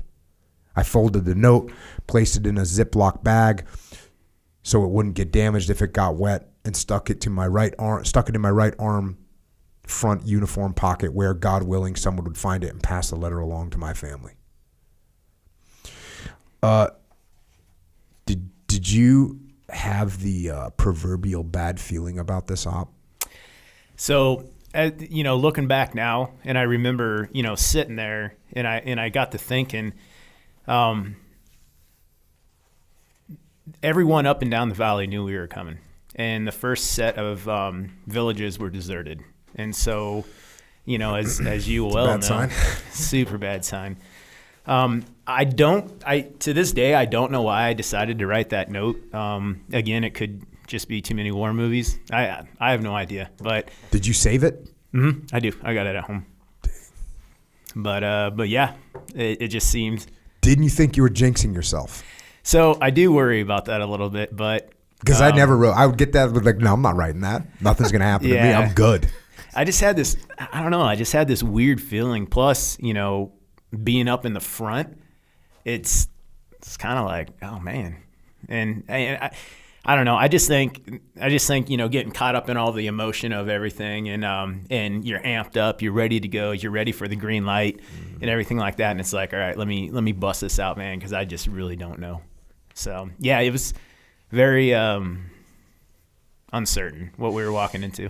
Yeah, the freaking IEDs are crazy. You know you're going into an IED thick area. You know you're the first guy, and even if you're not getting an IED, you're the person that's walking into an ambush. Oh, yeah. You're going to get shot in the face. Good times. So finally you get the call from Ben, let's move out, guys. We slowly trudged our way toward the village of Sartutu in the distance. Sartutu is made up of several mud hut compounds, and my group was tasked with clearing one of the sections. Keeping strict noise and light discipline, we scanned the hillsides and the riverbank for any movement. I kept my thumb on my weapon safety selector, ready to switch it to engage to kill the enemy. Taking fire from the Taliban was a risk we all knew was possible, but the more likely scenario was experiencing a catastrophic IED explosion resulting in the loss of limbs and broken bodies. All the team members were fully aware that one wrong step could change their lives forever. My job was to make sure that did not happen. These insidious bombs could be hidden anywhere, buried in the ground, hung in trees, stashed in cooking pots, inside the carcasses of dead animals, within car trunks or under clothing, with the infamous strap-on suicide vests. While they might have been built with fertilizer and discarded spare parts and looked like a junior high school shop class project, I never underestimated the lethality of these homemade bombs. All it took was a handful of high explosives, a few inches of copper wire, and a battery. Detonation could be triggered by compression, the weight of a soldier or vehicle passing over the explosive charge, remote control with cell phones, or an electrical circuit from a distance. The Taliban were limited only by their imagination, which was limitless when it came to killing Americans. Moving up, we intercepted a radio transmission from the Taliban indicating that they knew we were on the move and could see us. At first, the news made my heart race. My palms got sweaty as my eyes darted around, looking for anything slightly abnormal. I felt I was starting to see things that really weren't there. Were my eyes playing tricks on me, or my ears? It seemed like I was hearing all sorts of things when we stopped to get our bearings. The guys called this hypervigilance, and told me that when danger was imminent, your senses rose up several notches to high alert status. Fueling the hypersensitivity was an overwhelming desire to stay alive. The village was deserted when we entered. One thing every SF guy knew was that when you entered a village and it's deserted, you better figure that you're in for a big fight or a village full of IEDs. In our minds, IEDs were a coward's way of fighting, but no one could deny that they were extremely effective. We had to clear each compound or home, so we advanced slowly and deliberately, looking for anything suspicious or out of the ordinary that could conceal an IED. We were professional soldiers. Details matter. A slight discoloration of the dirt, a suspicious pile of rocks, an abandoned water pail, a tree that had been tagged with a marker, a disturbance in a mud wall, or a lone person walking quickly directly toward us. Anything mattered. But we didn't see any people or anything questionable, even though I assumed every doorway and window had a pair of eyes looking at me and my buddies. After we hit our first planned stopping point, the team broke up into smaller elements to cover a bigger area in and around the village, including a World War I-like trench that ran adjacent to the Helmand River, one of the Taliban's favorite positions to fight us from. Each element was made up of 2 or 3 Green Berets and a handful of Afghan fighters assisting us in clearing the village. My element consisted of myself, our team sergeant, Lance, and 6 Afghans, one of whom was Nick, our interpreter. Nick wasn't the man's real name, but everybody who supported our team was given an easy-to-remember nickname for the ease of communication. Our job alongside the Afghans was to clear the first set of compounds running parallel to the river. Once the compounds were clear, we would move on to the next set. As I approached within 15 meters of the first compound, I watched for everything and anything, from movement in the compounds to variations in the terrain where I was stepping. I stopped and turned around to check on Lance, who was behind me with several Afghans. He gave me a nod, meaning I could keep moving with the Afghans and check out the first compound. I motioned to Nick to come closer. Tell your guys to move up and clear the compound, I said. Keep your fucking eyes open. We both knew what that meant. Sweep the courtyard while watching every nook and cranny for a rifle barrel waiting to open fire. Nick turned and relayed my direction to the handful of Afghan soldiers. Instead of moving, they stood there like statues. As precious seconds passed by, it became clear to me that they were not going to move. What the fuck, I thought. Do they not understand what I need them to do? Are they too scared to go? I whispered to Nick, what's the problem? It's too dangerous, Nick replied. No shit. Of course this was dangerous. This was what war was all about. I knew they were scared. I was too. I figured they wanted the Americans to go first because they felt we had better weapons and knew we were better fighters. I kept my cool and refrained from losing my temper, but I was pissed. This is your damn country, so fight for it. I turned around to have a word with Lance when out of the corner of my eye, I saw Nick moving toward the front of the compound about 15 meters from me, where a wooden door into our first mud hut was slightly ajar. What's he doing? Why is he walking into an uncleared part of the compound without Afghan soldiers leading the way? He was my damn interpreter, not a fighter. I knew better than to yell out to stop him, since that could have invited a firefight. Even though the Taliban were on the move, tactically it was best to assume the enemy did not know where we were and to remain relatively undetected for as long as possible in case Taliban fighters were inside the compound and waiting to spring a nasty surprise. Lance grabbed me by the arm. Get Nick away from that door. This wasn't the place or time for an Afghan Rambo. Even though 15 meters wasn't a lot of ground to cover, each step was a gamble in Taliban-controlled area. I carefully but quickly moved up to Nick and grabbed his arm. Nick, don't move. Bro, we need to move back to Lance's position and regroup. This is uncleared ground. Nick looked at me. We're going to back away slowly, I continued. I want you to place your feet over my boot prints and slowly move with me back to Lance. If you stay in my steps, you'll be okay. Nick did not want to retreat. We can still get our guys inside the compound, he said. No, the time is not right, I reiterated. We need to get reorganized. The firmness in my voice told Nick that I meant business. He started to move back from the compound and retreated slowly as well. And I retreated slowly as well, making sure I had my M4 ready to rock in case someone in the compound moved around the corner and opened fire on us. My eyes were sweeping the compound as well as looking where I placed my feet.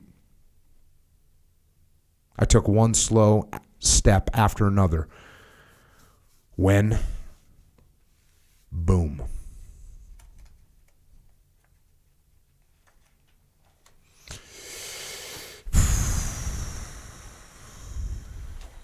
A deafening explosion pounded my eardrums at the same instant. A hot, searing, brighter than midday flash of light enveloped me. The blast shattered the silence across the valley, sending birds into the sky as they flapped their wings and screeched. The concussive explosion knocked me to the ground like a blindside hit from a linebacker. In an instant, I landed on my back just outside the compound entrance. The foul, ammonia-smelling air clogged my lungs and choked my breathing. I instinctively rubbed the grit from my eyes and waited for the dust to settle, trying as hard as I could to breathe. But I could only manage the barest of breaths. I fought for air. As I fought for air, a yellow-brown cloud swirled around me. I couldn't see my hands in front of my face because of all the dust in the air. I shook my head and yawned a couple times, trying to squelch the high-pitched ringing in my ears, but that didn't work. Then I opened my mouth to scream for Nick, wanting to make sure he was okay, but nothing came out. The thickness of the dust with the overwhelming smell of ammonia saturated the air and made it impossible to yell or to take a full gulp of air. I'm not sure what just happened, but if I don't get fresh air, I will suffocate. In those first few disorienting moments, I didn't feel any pain, so I had to be okay. I tried to stand, but then I fell back over in a heap. Damn. I tried again, but I couldn't stand up. What the fuck? What's happening to me? I was having trouble thinking clearly. Then a moment or two later, I suddenly realized what had happened. I had stepped on an IED. Damn. When you were going through that compound to grab Nick, there had been no compromise yet. Like, it was just silence. Yeah, there was no compromise. It was the quietest I think I'll ever remember any environment being that's the scene. Just incredibly creepy and quiet. And you're trying to step in the boot prints that you made when you went to get Nick. So are you walking backwards? So kind of, sort of. All of us know that you never turn your back or your side to the unknown. And so past the breach point is the unknown. So we have the breach or the doorway or whatever you want to call it. And so what had happened was I was trying to move back, but then you know how when you're the very last man in a patrol, you're constantly doing you're constantly doing the back look. Yeah. Well, that's kind of what I was doing, making sure that my M4 was ready to start putting rounds into the compound. And it's still like the sun wasn't up yet. The sky was getting light, but the sun wasn't quite up yet. So, it's just the perfect storm. It's like that time where you're not sure if you're better off with nods or off nods. Oh, yeah. Like that moment of the morning. Yep. Within about 10 minutes, you're taking your nods off and storing them. Yeah, it was that perfect moment of zero viz. Back to the book, I suddenly became aware of the pain. It was slowly creeping in like a snake squeezing his victim to death. I reached down for my left leg and wiggled it. The leg was still there, bloody but still there. When I tried to move my right leg, however, the pain was unbearable. Waving the sand and dust away with my hands to get a better view, I could see my right combat boot was bent at a weird 90-degree angle. It was like my combat boot made a T at the end of my leg. It didn't seem possible that my leather boot could be twisted like that, so I grabbed my right leg behind my right knee and lifted to get a better look. As I raised my right leg up a tad, my right foot flopped off to the side of my leg. Oh shit. The only thing connecting my foot to my leg was stringy, bloody, red muscle tissue and ragged skin. What was more disturbing was seeing the stark white bones poking out of my leg. I was amazed at how glistening white they were in contrast with my bloody leg. Oh God, this was bad. I'm hit.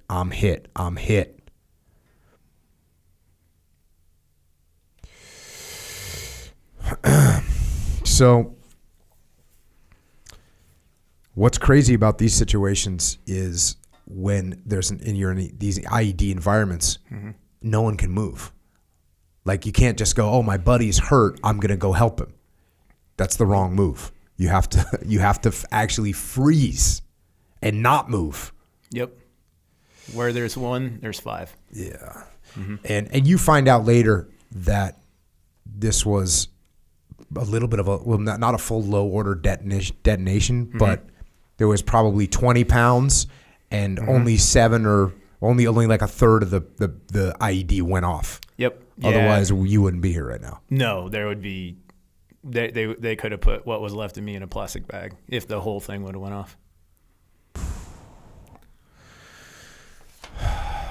off.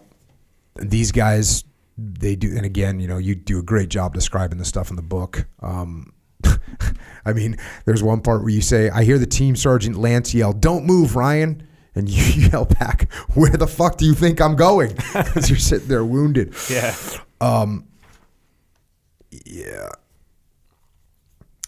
Seconds stretched by like hours. I'd never been in so much pain or felt so alone. It was like I was the only person in that village. I lay on my side in the dirt waiting for the bright light everyone says you see before you die. Lance was the closest American to me, but I knew he couldn't rush to me because I had walked into an IED-filled area. Chances were that he would be next, and then what? And in that moment, it was impossible to think clearly. This is it. I'm going to die in this shithole village in Afghanistan. As I lay there for what seemed like hours, I prayed harder than I had in years. This was serious. I felt like I was on the cusp of eternity. I'd always heard there were no atheists in foxholes, and I guess they were right. I was a Christian who had accepted Jesus Christ into my heart years ago, but I had strayed from the path of righteousness since then, to say the least. Nonetheless, I made peace with God and figured he understood. The mistakes I had made in my life came back to me, but so did the things I had done right. I asked for forgiveness for my sins and for the people I had hurt. In the state of mind I was in, I felt this could be my last chance to make things right. Suddenly, I felt a calm come over me that I couldn't explain. The pain lessened as I felt like I was fading into a deep sleep. I thought of some of the good times I had had in my life. 4th of July barbecue with loved ones. Watching the fireworks without a care in the world, traveling around the world and all the amazing experience that brought me. But most of all, I was thinking about my family and how much at that moment I missed them. I hoped I had made my family proud, but I also felt a strong sense of nagging guilt for letting my team down. No Green Beret wants that to happen, but it did. I fought back tears because I felt like I had failed my team. 5 minutes or so after stepping on the IED, I knew I was hanging on for dear life. I could feel myself slipping away. I'd heard so many say that your life flashes before your eyes just before you go, but that wasn't happening. I didn't know if that was a good thing or a bad thing. Stay awake, Lance yelled. Don't pass out, Ryan. We're moving. And you, I skipped over this part, but you had been trying to get a tourniquet on yourself, and you couldn't get it done. No, I couldn't get it done because I pulled one of the rookie mistakes where usually on your kit you rubber band the tourniquet on, correct? Mm-hmm. Well, you know what? If that's security, I'm gonna double secure it. I'm gonna use zip ties. Oh, Yeah. So. Oops. Dang. Fast forward a little bit. I felt a sharp slap across my face, and another, each one harder than the last. What the fuck? I opened my eyes and I found myself lying still in the dirt of this pissant village. My teammate George screamed, "Stay awake, Ryan. Keep your eyes open."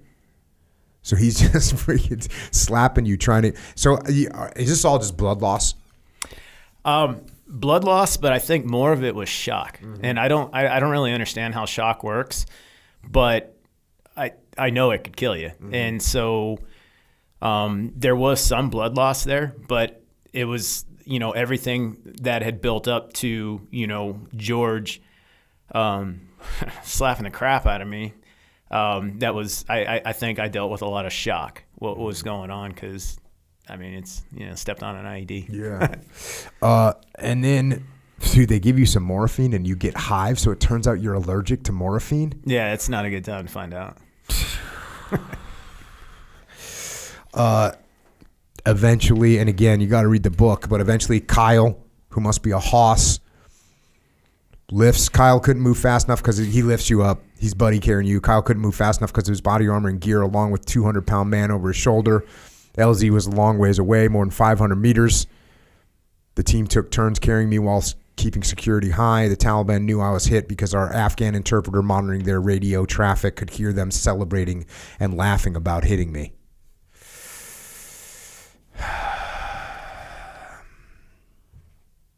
So they get you to the LZ. They get you extracted. And then the next thing you know, you're showing up in Terran Cot. Mm-hmm. In the hospital. Yep. You get pissed because they're going to cut off your shirt, which is one of your freaking lucky shirt. My Lucky Oregon Ducks football shirt. Yep. But they end up cutting it off. And again, you do a great job talking about the medical team and the doctors and nurses and the staff that freaking takes care of you and keeps you alive, gets you stabilized. And then from there, you go to KAF. More surgeries. They're trying to clean it out, and then it's over to Germany. You end up in Ramstein, and then at Longstuhl. Then again, I'm just jumping through a bunch of stuff that you got to read the book because it's all part of the story what you're going through. Yeah. I'll pull one little quote. You say, "So I'm out on patrol trying to find IEDs. My damn metal detector wasn't working, so I closed my eyes and stomped around to clear the route. Boom, found one. Mission success." You say here, "I've been to Germany many times during my military career, but this time it felt different because I was fresh off the battlefields of Afghanistan. I finally felt safe when the aircraft landed. No longer in a dangerous part of the world, I could finally relax, or so I thought. What I didn't know is that now I'd have plenty of time to actually think about everything that had happened to me. I would also have time to cry over my friends who didn't make it home alive, the ones placed into coffins for the one-way flight to Dover Air Force Base in Delaware. A grim trip that no one wants to take. I would have time to think about the families torn apart because of war, either because they lost a loved one or their soldier was coming home with a mangled body, never to be the same again. That was my situation as well. I knew I was never going to be the same again." All right. Again, jumping ahead here, where you end up at Brooke Army Medical Center, BAMC, Fort Sam Houston, Texas. Fast forward, after I woke up from my 15th surgery, an unexpected visitor stepped in my room where I was resting. My father. Somewhere between me getting blown up and getting to Germany, my dad was notified about my injuries. Seeing my father standing next to my hospital bed in a sweat-caked cowboy hat perched on his head and cow shit likely still on his boots gave me a much-needed sense of normality and safety. This was a major surprise. Dad, it's good to see you. My father gave my leg a long look. Then he gave me the usual tough but correct opinion. Well, I figured if you played with fire long enough, you were going to get burnt. Looks like you stepped on a doozy. Glad you're alive, son. From his demeanor, one would think I'd suffered little more than a scratch. For the first month of my time at BAMC, my father never left my hospital room on the 7th floor. It was like he felt the need to be there for me, observing, protecting, and taking everything in. My oldest sister, Chris, who is my half-sister from my dad's first marriage, was also there. And you talk about the just the doctors and the nurses and the healthcare providers that are there and what they're seeing every single freaking day. Yeah. How hard that is on them. You get your lead doctor, a guy named Dr. Sue, and he comes in and you're talking to him. The status of my right foot and leg was still uncertain. I would lose the rest of my would I lose the rest of my lower leg, or was it worth trying to keep the damn thing? Dr. Sue never sugarcoated anything, even though at times I wished he would. I'll never forget one conversation we have. We have enough tissue to do a limb salvage surgery, he said. We'll do our best to reattach your foot and lower leg, but there are no guarantees. Because your leg is in bad shape, we're giving it a 10 to 15% chance for success. And if that doesn't work, I asked, we'll have to amputate. But look on the bright side. If this works, we will rewrite limb salvage medical history. Well, that was a ray of hope. So do you think we should go ahead? Yes, I do, but this will be a long, painful road. It could be worth it in the end. So what do you think? I thought for a moment this was a big decision. While I still have my leg, I still have options, but the moment I have to cut it off, there's no going back, I reasoned. You've been telling me that this will be the hardest thing I've ever done, but if successful, doctors will use my case to redefine limb salvage. Hell yeah, I love a challenge. Let's do it. Like, paint a picture for me. What's connecting your right lower leg to the rest of your body? So at that point in the hospital, I had it was called a X-Fix. It looks like this giant bird cage. Mm-hmm. And there's like 20 some odd rods that they screw into your bone. Mm-hmm. So obviously you need your tibia. Mm-hmm. But the fib, they weren't really worried about it. And they said, the fib doesn't really do much for you. So we're just going to let that free float. So, okay, fine. But the tib, so basically what they did was they lined up the tibia the best that they could through the surgeries, screwed all of the rods into my bones, upper and lower, and I had rods going into my toes. It looked like something out of a Saw movie. But and then they secure everything together with just all these rods going into your leg, and then the halo devices that attach to the rods.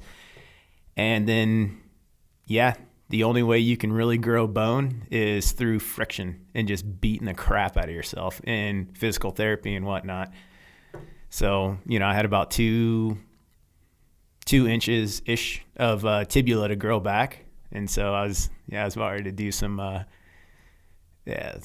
beat down sessions, in physical therapy to get that bone grown. So when it happened, mm-hmm. you described there's just like basically a piece of meat keeping your leg. How about nerves? Did the nerves get damaged? Yeah. So even right now, I probably have half nerve function in my leg, and then there's parts of my leg that I just don't feel mm-hmm. at all, and then there's other parts that are hypersensitive, and it's crazy. But But yeah, my right leg is skin graft. The bottom of my foot is skin graft. It's pretty it was pretty intense. But medical technology. Where'd they graft the skin on your bottom of your foot? So I have this dream. I have this dream that I want to be able to kick somebody in the face because it's from my ass. Oh, okay. And then I could, yeah. Does that, because I'm thinking, is the skin that's on the bottom of your foot, is that, like, does it develop calluses and everything now? Like, No, it'll never go past the newborn stage. Damn. Yeah. So when I damage it, it's bad. So this whole procedure was like a freaking bottom of the ninth, like just last ditch effort. Hail Mary, I guess. We'll go football. We'll go Hail Mary scenario. Yeah. Well, to save my leg, it was, but for the surgeons, because I remember Dr. Shu saying, I mean, flat out, he's like, if it doesn't work, it's not like you had a leg anyway, so you just move on. So for them, it was an excellent opportunity to advance some technology with limb salvage and whatnot like that, and yeah, it's 2010 was an excellent year to do it because there was a lot of dudes getting blown up. Lots of dudes. Man, that's crazy. This is cool. Your command sergeant major, who you call Brian. Brian was a man of his word, someone who put his men before himself. He understood those under his command and took personal time to do what he could to ensure each and every man was taken care of. He was a tough leader who would crush you if you were wrong, but he would go to hell and back to defend any of his men. And you go into the book here. One thing among Green Berets is the willingness to do anything to get back in the fight. I was no different. Toward the end of his visit, I asked Brian the one question that had been haunting me for weeks. I don't know what my future holds, but I will not let this injury beat me. I fully intend on being a Green Beret and deploying again. If I can get myself healthy, will you send me back into the fight? Brian looked at me like I had two heads, then glanced down at my right leg. He knew what was in the heart of every Green Beret, but he had to drop some common sense on me. You're lucky to be alive, Ryan. Let's figure out how to get you walking again. You've got a long road ahead of you. Relax and take it easy. That wasn't exactly the response I was hoping for, but hell, I knew I'd be lucky to walk unassisted one day. So maybe the chances of returning to active duty as a Green Beret were a little far-fetched. All it took was one look at my blown-up leg, and everyone knew this was something that just wasn't going to happen. But I wasn't giving up. Brian had my back. But when I asked anyone in the hospital the same question, I heard something like this. It's cool the way you feel, Ryan. But you would be limping and in pain for the rest of your life. Leave the fighting to the young, healthy guys. You've proven yourself enough. But before he left, my sergeant major surprised me. Brian leaned in, looked me in the eye, and made me a promise. Ryan, if you can get medically cleared, I will send you back to Afghanistan. Yep. Check. That's awesome. I don't think he quite realized, what was. I talked to him. We still keep in touch now, and it's hey man, did you guys think I was gonna come back? No. Yeah, I can't imagine he was just trying to sit. Hey. Yeah. Hey, cool. Yeah, I know you want to come back. If you can get healthy, you come back. But really, he's thinking, I hope this guy walks again. Yeah, it was, and not, because they did medically retire me, and I had to, fight back on active duty. But yeah, it was one of those situations, and I remember I had, I forgot who he was. I don't know, but one of the doctors, he said, hey, look, man, it's good to have goals. It is. But your goals aren't realistic. You're setting yourself up for failure because you're not going back. Like this. This is the doctor told you this? Not Dr. Shu. But one of the other doctors. Yes, another doctor that was a part of my therapy and whatnot. And I understood where he was coming from. It's expectation management, and he said, my biggest concern is that you set these goals up for yourself And when they don't happen, you can't recover from, not achieving your goals, especially as a wounded guy, because we all do. It's, I don't think there's a single military member in the United States armed forces that got wounded and didn't want to get back in the fight as quick as they could. I mean, there probably is, but I don't know. I don't think so. Yeah, I've never heard of one. Mm-mm. So, but yeah, expectation management. You got to understand, like, you can want it and it's a good drive, but man, you're in the bottom of the ninth, just like you said. So it's like you need to do some management expectation here, because like start thinking about other things. Start, what are you going to do with your life out of the military and stuff like that. And I understood where he was going with it, because unfortunately, a very bad statistic, even 2009, 10, 11, 12 was wounded dudes dying, committing suicide and whatnot, and so they had to manage expectations with guys, because got it. Yeah, so I understood it. The other thing that you write about in here is you're on all these different drugs, obviously, for painkillers and stuff, but it seems like that's just kind of sent you in like real super emotional. You'd be like laughing, then you'd be crying. Sound like that was just freaking crazy. Yeah. The drugs I was on, I mean, methadone for one. Oh my gosh. I don't quite know what it would be like to be a zombie, but I'm pretty sure I got a good idea from that drug. Yeah, methadone is a hell of a drug. So, yeah. And that's what they use to get people off of heroin. And they had you on it for pain, obviously. Yep. So crazy. There's got another quote in here from the old man. We might have to get the old man on the podcast. Says, because you were kind of like rock bottom. You're all freaking emotional about everything. And he says, look, son, you got dealt a bad hand, but this is a speed bump in life. That's all. How you handle this situation and pick yourself up will determine how this affects you later. As bad as it seems right now, as dark as the times appear to be, never forget that with time, you will heal and look back on this. Please don't allow yourself to look back and feel ashamed about how you dealt with this. Take control of your life. Own this situation. Turn it into something good.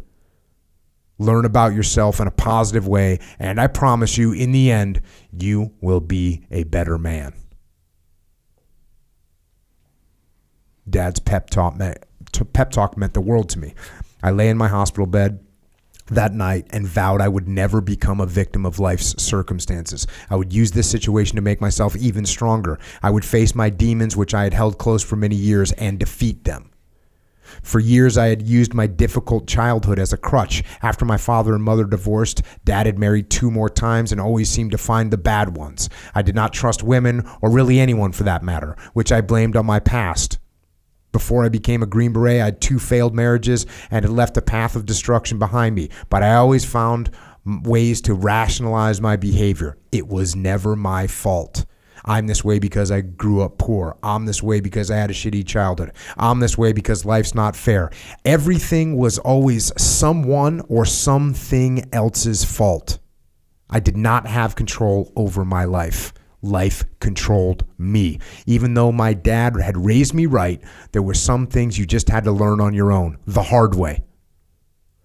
The saying, what doesn't kill you makes you stronger, seemed like the story of my life, but it didn't just happen on my own. I had to make the choice to become stronger. That's when I determined I would use this near-death experience to make myself a better man. This will not beat me. I will be the man I was raised to be. I will take control of my life and finally be responsible for my actions. Even with this, my come to Jesus moment, I knew life wasn't going to get any easier. As a matter of fact, the hard work was just beginning. I'm going to take some ownership of what's going on. Yep. Your dad told you to own it. Yeah, I actually, a lot of people don't understand this when I say this, but stepping on that IED actually saved my life. Yeah. And expand. So the path that I was heading down, I was going to a point to where I couldn't return from. Just life controlled me, a victim of everything. I was just running, I would destroy people around me instead of building them up. I was not a good person. Even with the victory of becoming a Green Beret, I still hadn't faced any of my issues. I was constantly running from issues. And there was always something. I was weak. It was easy to blame somebody or something, or use the excuse of, you name it, and I came up with it. Instead of taking, I'll use it, you trademark it, but instead of taking extreme ownership of your life, I allowed life to own me, and it did, and it did. And it wasn't until I stepped on that IED that I was actually able to get control of my life again. What are the biggest things what was like the core issue that you were running from? What was pent up in you that made you, that you think steered you in these directions where you would be being to tear people down? What do you think made you so kind of destructive? I hated myself. I wasn't happy. I didn't know how to like myself. I always tried to live this other people's lives thing. And you see it today. It's rampant, where people, they try and be something that they're not. They don't have their own identity. And I had no identity, because what I was as a person was ugly and destructive, and I didn't like myself at all. And so I was always running from myself. Mm-hmm. And the easiest way to do it is to take a good situation, turn it into shit, blame everybody else for it, tear people down around you, and then move on to the next. Lately, I've been thinking about this. It's real easy when you got an opportunity, when there's an opportunity for you to do something, and you either fail or you're scared to try. One of the easiest things to do is say, well, that's not cool, or that's not important, or that's not for me.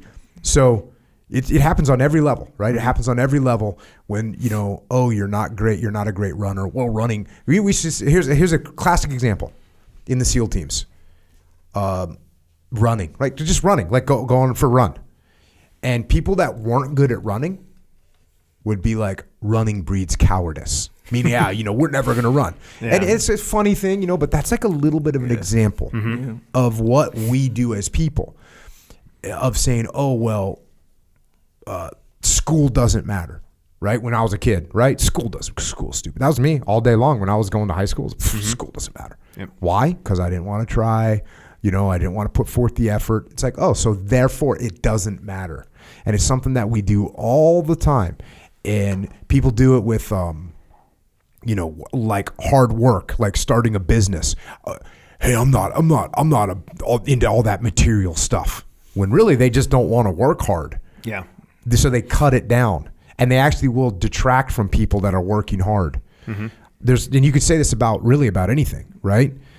And it seems like that's sort of, it's not exactly what you're saying, but it's something that I've been thinking about lately as I look at my life, and I'm like, that doesn't really matter. I'm like, wait a second, does that really not matter? Or am I just throwing that thing out because it's something that I don't want to do, or I'm afraid of, or I'm calling it not important because, really? Okay, well, let's take a look at that. You look puzzled. No. It's that's interesting there, because that's like a level deeper than what's happening. That's like kind of like, okay, so you know what, sour grapes, right? You heard that before, sour grapes, yeah. That expression. So it's kind of the same. Wait, expand on sour grapes so I know your definition. Okay, so sour grapes is like, it's almost like jealousy almost, but so this is where the expression came from. I found out where there was this fox and he saw some grapes hanging on a vine kind of high up, and he's like, I'm going to jump up and eat those grapes. So he jumps up and he can't jump high enough. Mm-hmm. So he's like, all right, whatever. And he tries again. Still can't jump high enough. He tries one more time. He's like, I'm going to get them this time, because they look delicious up there. Mm-hmm. He jumps up. He can't get them. And he's like, those grapes are probably sour anyway. That's it. And leaves. So it's kind of that, right? It's definitely kind of that. Yeah. Definitely kind of that. I don't want it. I don't like that. Yeah, it's not important. Yeah. Sour. And if you let that, if you continually do that, if you continually to kind of shun and turn your back on everything that is a challenge, like you could have done this, like, being in freaking special operations, after you didn't make it through Buds, you'd be like, yeah, being in the military is stupid, right? You could have done that. Yeah. You could have done that all day long. Being in the military is stupid. Those guys are freaking idiots. I don't want to be like, you could have gone into that mode, and you just turn your back, and then you turn your back on something else, and pretty soon you look around, and you have nothing left, right? There's no, you've turned your back on everything. Yep, it becomes a lifestyle, and that's when it's dangerous. Yeah. And we've all seen people today that they have shunned away from anything that is that they could possibly fail at because of the fear of failure. That they've made that their life. They are that person now. And that's hard to come back from. You know what I really like about what you just said? I really like the fact that because everyone talks about lifestyle in like a positive thing, like, oh, it's a jiu-jitsu lifestyle, or it's a healthy lifestyle, or it's a whatever. And you're like, oh, there's another lifestyle. It's called denial and making excuses. That's a lifestyle too, and it's a shitty one that leads to bad places. That's interesting, the tearing other people down thing, where how you say it out loud, and it's like, well, why would anyone do that? Like, it's so obvious not to do that. But I think when like you're in it and you say you hated yourself, right? Yep. Where even that's another one where it's like, how can you hate yourself? That doesn't even make sense, right? It's that's some like expression, right? But in a way, it's like literally true. Where if you don't like yourself, that makes you feel a certain way, and it's bad. It's a bad feeling, we'll say, put simply. So, what kind of relief can you get from that bad feeling? Is if you make other people seem less than, and it kind of like relieves you of that feeling just a little bit, but not fully, not even close to fully. So you constantly got to do it to feel better about yourself, essentially. Yep, it is.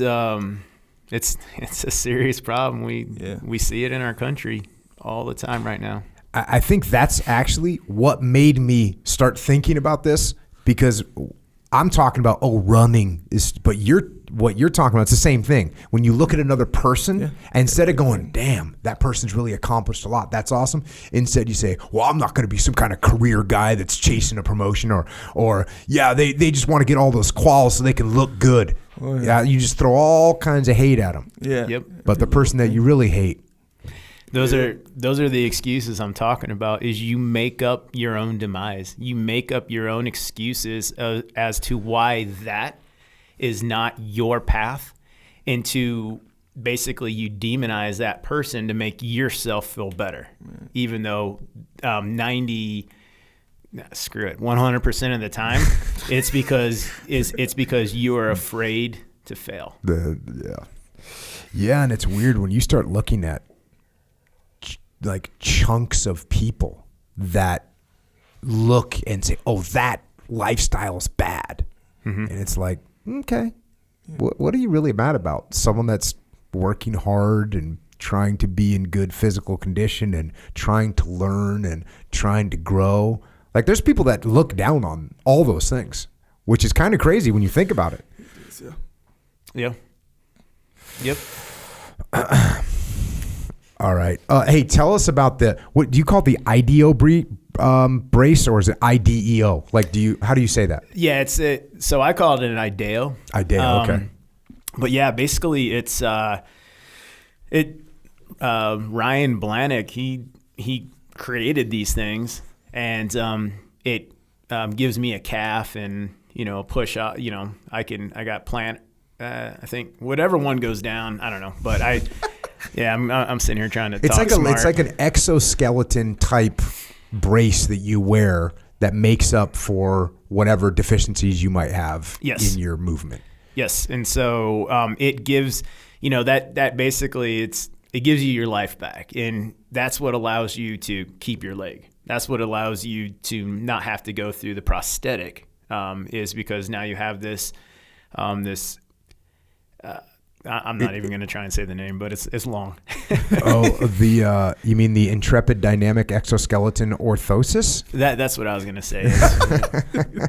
I understand. Do you have to wear that thing all the time? So I've actually gotten to a point now to where I've rebuilt back my leg to where I only use that if I'm doing anything physical, like gym.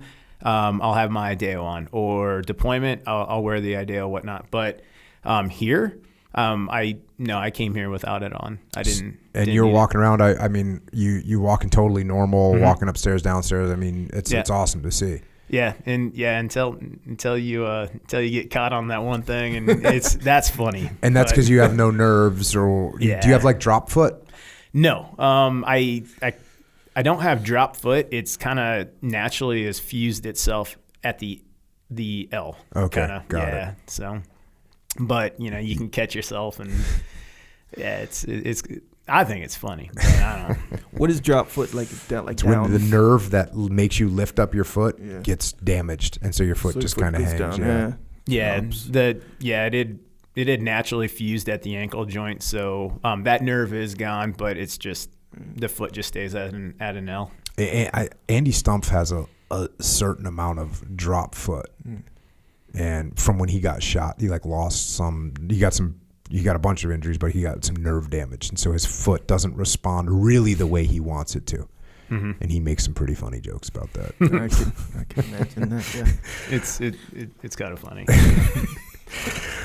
So the Army wanted to medically retire you at this point, and then they offered you kind of something called continuation on active duty, which means they're still going to give you your paycheck, and you're going to give you some kind of an admin job to get to 20.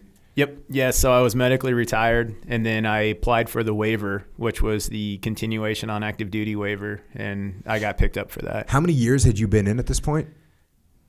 Total? Air Force, Navy, and Army? 12-ish. Okay. Yeah, something like that. So is that a document that you signed? Do you accept that, or did you fight it?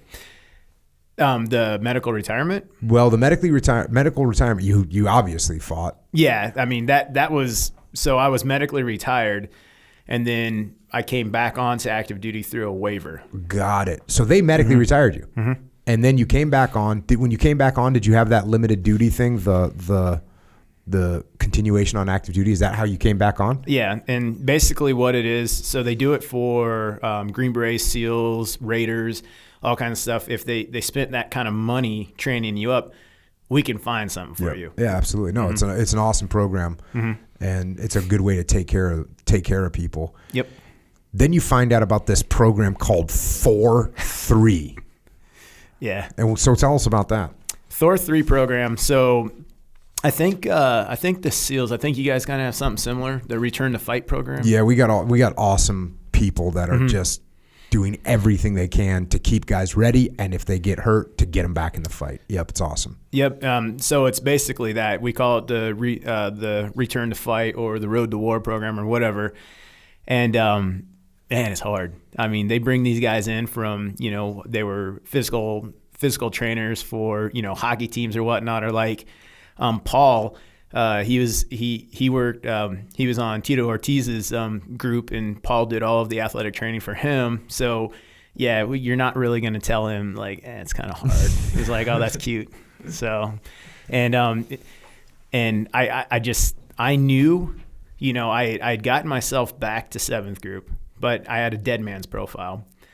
So I knew for 7th group to waive Big Army's profile, I would have to tear up dudes in the Thor 3 program. And so I just, I was on this path of, I was racking up victories in my life. And so the Thor 3 program it was tough. It was extremely hard, but guys that had never been hurt before, I was just, with all the physical events and everything like that, just leaving them in the dust. But they weren't really fighting for anything. I was trying to get back to war. So, dang. And then you end up pulling it off, man. Yeah, yeah. Here you go. After a few months of working with a Thor 3 program, building up my body and rehabbing my sore right leg, impressing my PTs on how far I'd come, my command gave me some great news. I was good to deploy. When 7th Group would take full responsibility for me, my waiver was signed. I was jacked. From the moment I got the word from Brian that if I could get healthy enough, he would send me back, I had only one goal in my head: to return to combat. This was why I'd put in all the hard work. I didn't want to be cooped up in some cubicle reading reports and looking at the clock, counting down the hours until I would call it a day. I wanted to be conducting missions with the guys, doing what I was trained to do, taking the fight to the enemy. My company had already left for Afghanistan, but once I got the medical waiver signed by 7th Group lead surgeon, I was on the next flight out, April 2012. I would be deployed to the Panjwai, is that right? Panjwai. Panjwai district in Kandahar province in southern Afghanistan, known as the birthplace of the Taliban. Times couldn't have been tenser in the area. So there you go, man. Yeah. I got my wish, return to war, and then I got sent to the most heavily IED'd area in Afghanistan in 2012. Bro, this is freaking all right. So here we go. You get sent to the most heavily IED'd place. I was reading this. I was like, all right, I'll just read it. So here we go. You're on a really hard patrol to get to where you're going, to get to the target area. You're the freaking point man again. By the way, the last time you were a point man, you got freaking blown up. Yeah. You start clearing this compound. Again, this is like deja vu. Mm-hmm. Back to the book. We were barely underway when one of my Afghan Special Forces soldiers and I detected our first IED in a partially collapsed outside wall of the first compound. There it was, buried in the dirt and surrounded by rubble from a break in the wall that was likely caused by a previous IED blast or an RPG strike, a nice little IED. All you had to do to trip this sucker was step on the pressure plates that connected the positive wires to the negative. Once the circuit was completed, boom, the charge went off and your life was changed forever. Welcome back to Afghanistan. The Taliban had figured we would take this route because it was a shortcut into the compound. I have to admit that finding my first IED since nearly losing my life, especially a nasty one like this, produced a whole range of emotions. My heart was racing, but I had to keep it together because my team was watching. Really? You have to admit that you had some emotions? Bro. First, I slowly pushed the dirt away, exposing the corners of the pressure plate. I steadied my hands and searched for the arming wires. When I uncovered them, I traced the wires to a battery pack hidden behind some rocks. Then I disconnected the power source and clamped surgical clamps to the wire. My surgical clamps were attached to a 50-foot nylon cord so I could get some standoff or safe distance before pulling out the pressure plate. After moving the team back, I got my 50 feet of standoff and gave the cord a pull. The pressure plate came flying through the air. The first step was complete, but the IED was not completely disarmed. I then attached my cord to a plastic yellow jug buried beneath the pressure plate and returned to my 50-foot withdrawal distance. After a tug-of-war match with the jug, I was finally able to yank it out of the ground. Crap, this was a 15-pound IED, more than enough to kill you or blow off both your legs. How come I didn't just safely blow up the IED? Which is exactly what I was asking. The normal procedure is when you find a freaking IED, you put some explosives on it, you blow that thing up, blow in place, bip. Yep. Usually when I come across an IED, I expose part of the pressure plate to verify it was an actual explosive. Then I would place a half block of C4 on it and blow it in place. But we were trying to track down the IED makers in our area. I decided to disarm the IED instead of blowing it up because of the increased pressure we were getting to collect evidence, which was key to finding the culprits. With this first IED out of the way, I breathed a deep sigh of relief. Things had gone well, and it almost felt like I knew what I was doing. Better yet, I gave my teammates a warm, fuzzy feeling about my capabilities and showed them that I could be an asset rather than a liability on the battlefield. Why did I deal with the IED instead of directing one of our Afghan counter IEDs to get on it? You could call me stupid or crazy, but I wanted to get some IEDs under my belt. Okay. I mean, you're not stupid, so I guess we're going with crazy. And I guess you want to get some IEDs under your belt is better than getting IEDs under your foot. Yeah. I think my mindset at that time was could have been deemed as pretty reckless, but I that was the first one I came in contact with, and I was going to own it. And yeah. that's just that's the choice I made. If I was to go back, I would stick half block C4 on it and move back.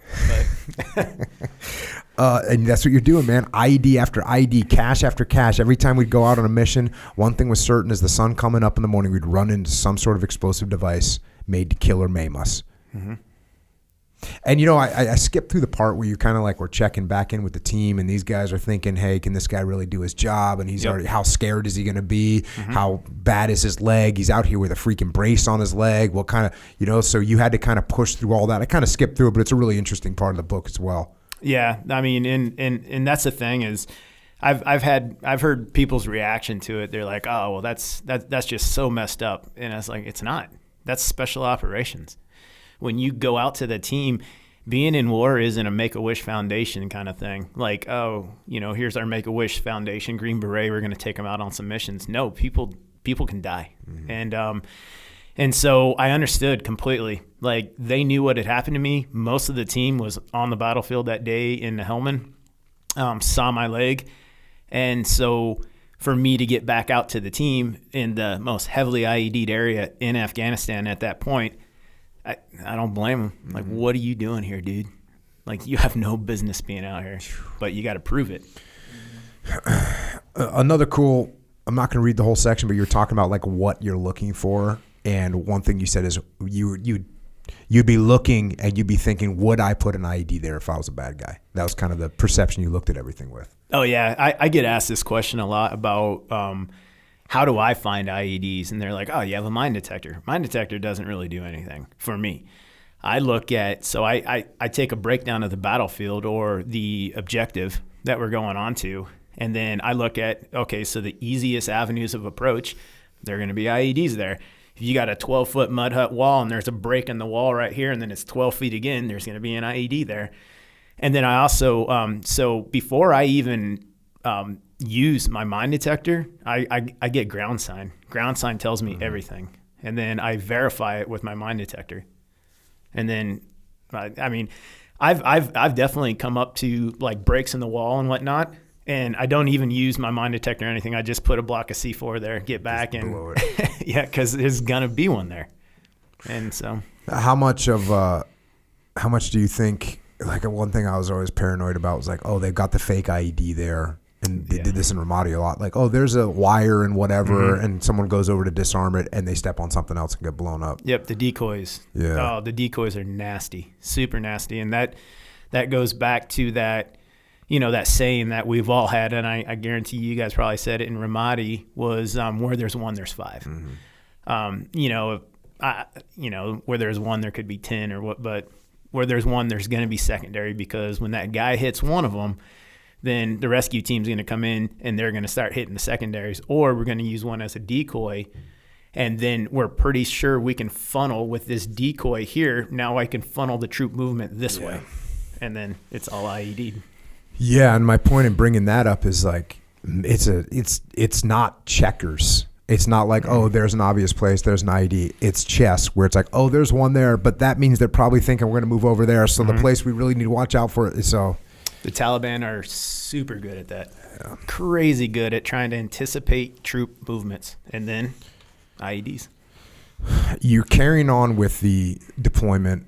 Months go by, and at one point you're in a little bit of a firefight, and you step into basically a shit ditch, and it's filled with shit. It's filled with human sewage. Yeah.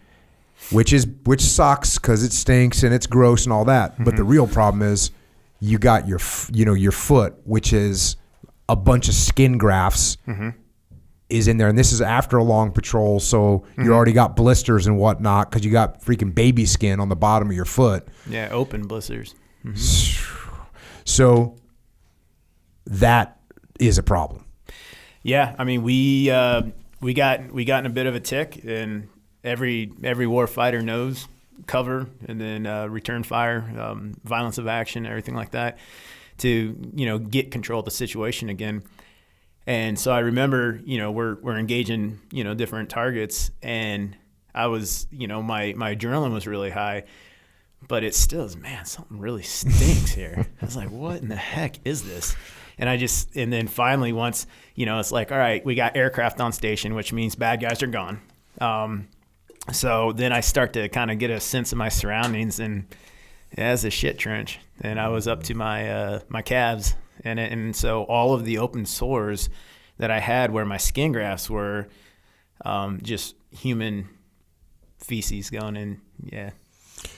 So you get an infection, and you're worried like you're going to get sent home, but it turns out they don't send you home. Yeah. Go ahead. No. Yeah. My team, when we got back, I had to tell our Delta, because it was bad. And he's, man, you need to go to CAF.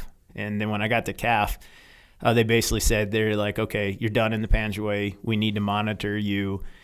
We don't, we're not sure if you're going to redeploy back to the States or not. I knew if I redeployed back to the States, that was a death wish, as in, and I don't mean literally, but as in the command will know that this gamble that they took to let me go back to war, it didn't pay off, and I would never see combat again. And so I found work.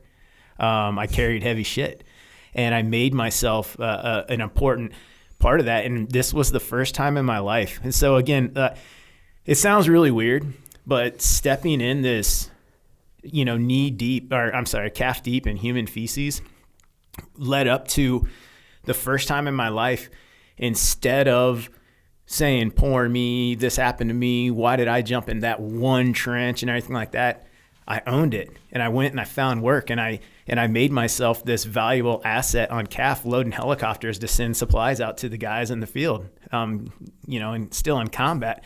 And I made a name for myself as always getting these guys the stuff they needed and whatnot like that. So I found work. And that was the first time that was a major victory for me, of taking control over something that I very easily in the past would have straight went into victimization. So how long are you doing that job for? I was doing that for probably the last 3 months of the deployment. And then you end up healing up decently, and there's one more. There ends up being a mission, and the mission is to go set up. There's a big mission going on, but you're going to go with the command element. You're going to set up a command post on the top of a hill, and that means you're going to get inserted, and you're going to have to walk 2 kilometers, but with 3,000 feet of elevation gain. Yep. And it's a tough mission. Yeah. It's a physically tough mission. You have some other strap hangers with you. One of those guys wants to quit. One of the other guys, you guys end up having to carry other people's gear on that. But you do it. Yeah. You do it. You do a good job. You're healed up. And luckily on the mission, it's a relatively peaceful mission. Yeah, we were supporting the SEALs and a bunch of ODAs. We were clearing this valley together. It was a joint mission, and the command element, last mission of the deployment, command element wants to get boots on the ground. Say they did something, and so we were going up to Hilltop 2000, and guys, one guy, he just flat out, sorry, but quit. And I was like, I didn't think you can do that in combat. Yeah. And then, this is not training, bro. There's no training time out here. And then another guy, his body just failed him. And so we were carrying all this stuff up to the top. But I'm not big on spotlight ranger kind of stuff, but I knew for sure that I could solidify my career as a Green Beret if the colonel and the command sergeant major all saw me as a beast, even though my body was that was another time when I learned, your mind quits way before your body will. And if you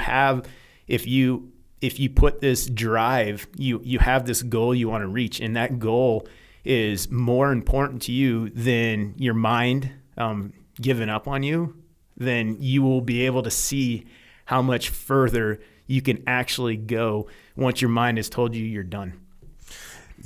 Sometimes people are like, oh, what do you do when you get, what do you tell yourself when you don't want to do something? And I'm like, I don't tell myself anything, because my mind is the one. I'm going to go keep doing what I'm doing. I don't have these negotiations with myself about well, you should really. No, I'm like, shut up, keep going. There's the answer. Yeah. And it's hard until you make it a lifestyle. Yeah. Yeah, that's the positive lifestyle we're looking for. You get done with that mission. You know, a little while later, you go back to America. When you get back to America, you actually go into the normal 7th group rotation, which 7th group's AO is South America. Yep, South Central America. South and Central America. So you end up doing some. Do you call them deployments if they're short? What do you call those? So we have CNTs or JSETs, and I know SEALs. You guys do JSETs Yep, also. we do. Yep. You also do CNTs, the counter narcotic. Yeah. Okay. So it's the same thing because we. I remember all of my deployments down South Central America. There was always SEAL platoons there. So you do some of those shorter trips, and you go to El Sal, you go to Colombia, you go to Peru, and then I think you were getting ready to deploy to Guatemala, and all of a sudden things change. Yeah, they had they requested. So Bravo Company, 2nd Battalion, was heading back to Afghanistan, short on guys, and so I saw my in right there, and I started creating, ways of finding my way over to Afghanistan somehow, and that was all it took. Was I gave him the sales pitch. And the original answer to your sales pitch was, "Cool, you can come, but you're going to be not a shooter." Yeah, I was going to be riding a desk and managing just sources. Right. Yep. So you're doing that. That's your plan, is to go over there. You show up, and about a month after you're there, you get approached by the ops sergeant who says a new mission just got dropped in our laps. You want a piece of the action? Yep. You say, yep. And so you guys start planning this mission. Going to the book here, the way we drew things up, the Taliban would see the Afghan commandos heading into the village and fire at them, knowing for certain that the Afghan soldiers would turn and run away like they had many times before. Once a bunch of Taliban assholes started shooting, however, that would be all we needed to call in close air support assets overhead, which would give the Taliban a healthy taste of American firepower. The insurgents would know in a New York minute that the Americans were in the fight, and that would change the battlefield in a hurry. And then you say, on paper, everything read well. And I put a nice little exclamation point by that, because as we know, things that look good on paper don't always turn out the way you expect them to. Nope. You proceed into this. I'm going to fast forward a little bit. You're now executing the mission. I could see our first target compound, which was about 100 meters up the path. Still had a long distance to clear. And again, this is after you insert on the mission. When you get done playing the mission, you go insert on the mission, you're moving to this first area that you're going to clear. And the path started to narrow, and rows of dormant fruit trees swallowed up the ground as we patrolled deeper into the orchard. I reminded myself to concentrate on significant details that were almost impossible to see under night vision. And then pop. What the fuck was that? We all hit the ground, unsure of the loud snap we just heard. Was it a gunshot? Snipers in the area. We waited for a shitstorm of bullets to rain down on us, but nothing happened. Then I noticed that Jaweed, is that right? Yep, Jaweed. Jaweed and I were tangled in some type of line, almost like fishing line. Holy shit. We had hit a tripwire IED that didn't explode.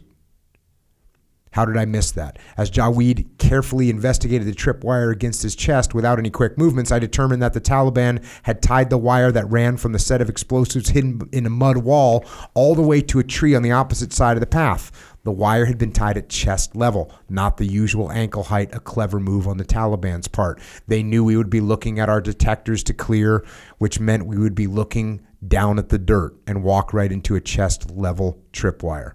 Why didn't the IED go off? The best explanation I could come up with was that when the Overwatch element laid waste for 5 minutes, firing everything they had into the orchard, fragmentation from one of the mortars had hit the IED and disabled it. Luck was on our side. So there you go. You're walking through this freaking orchard. You hit a tripwire, and for whatever reason, probably the preparatory fire that had been fired by your team had disrupted the IED. Yep. We had cleared another 15 meters of path when I saw movement in an open field near the first compound. I turned to Abe, and Abe is one of your guys that you had with you, one of your Afghans that you had with you. And that was when all hell broke out. Before Abe could respond, the night was lit up by a barrage of gunfire coming from the compound's outer wall. First, it was a zip, zip, zip, followed by the crack of 7.62 caliber rounds flying past our heads. These rounds, which ripped holes in the darkness, looked like a laser light show with tracers streaking across the night sky. Next came an explosion from an RPG being fired at us. Then more automatic fire. We had walked directly into an ambush. Shit, with my heart beating out of my chest, I hit the ground and started returning fire. The Taliban had set up a complex ambush, and the tripwire IED was supposed to start the whole thing off. One of their PKM machine guns let out a burst of fire 20 meters from our position, a distance so close that it was almost like I could grab the flame coming out of the end of the barrel. Jaweed, Abe, and Buzmala, how do you say that? Bismillah jumped into the ditch, while Khan, while Khan darted back and took cover behind a tree. I hit the deck and lay as flat as I could in the middle of the dirt path.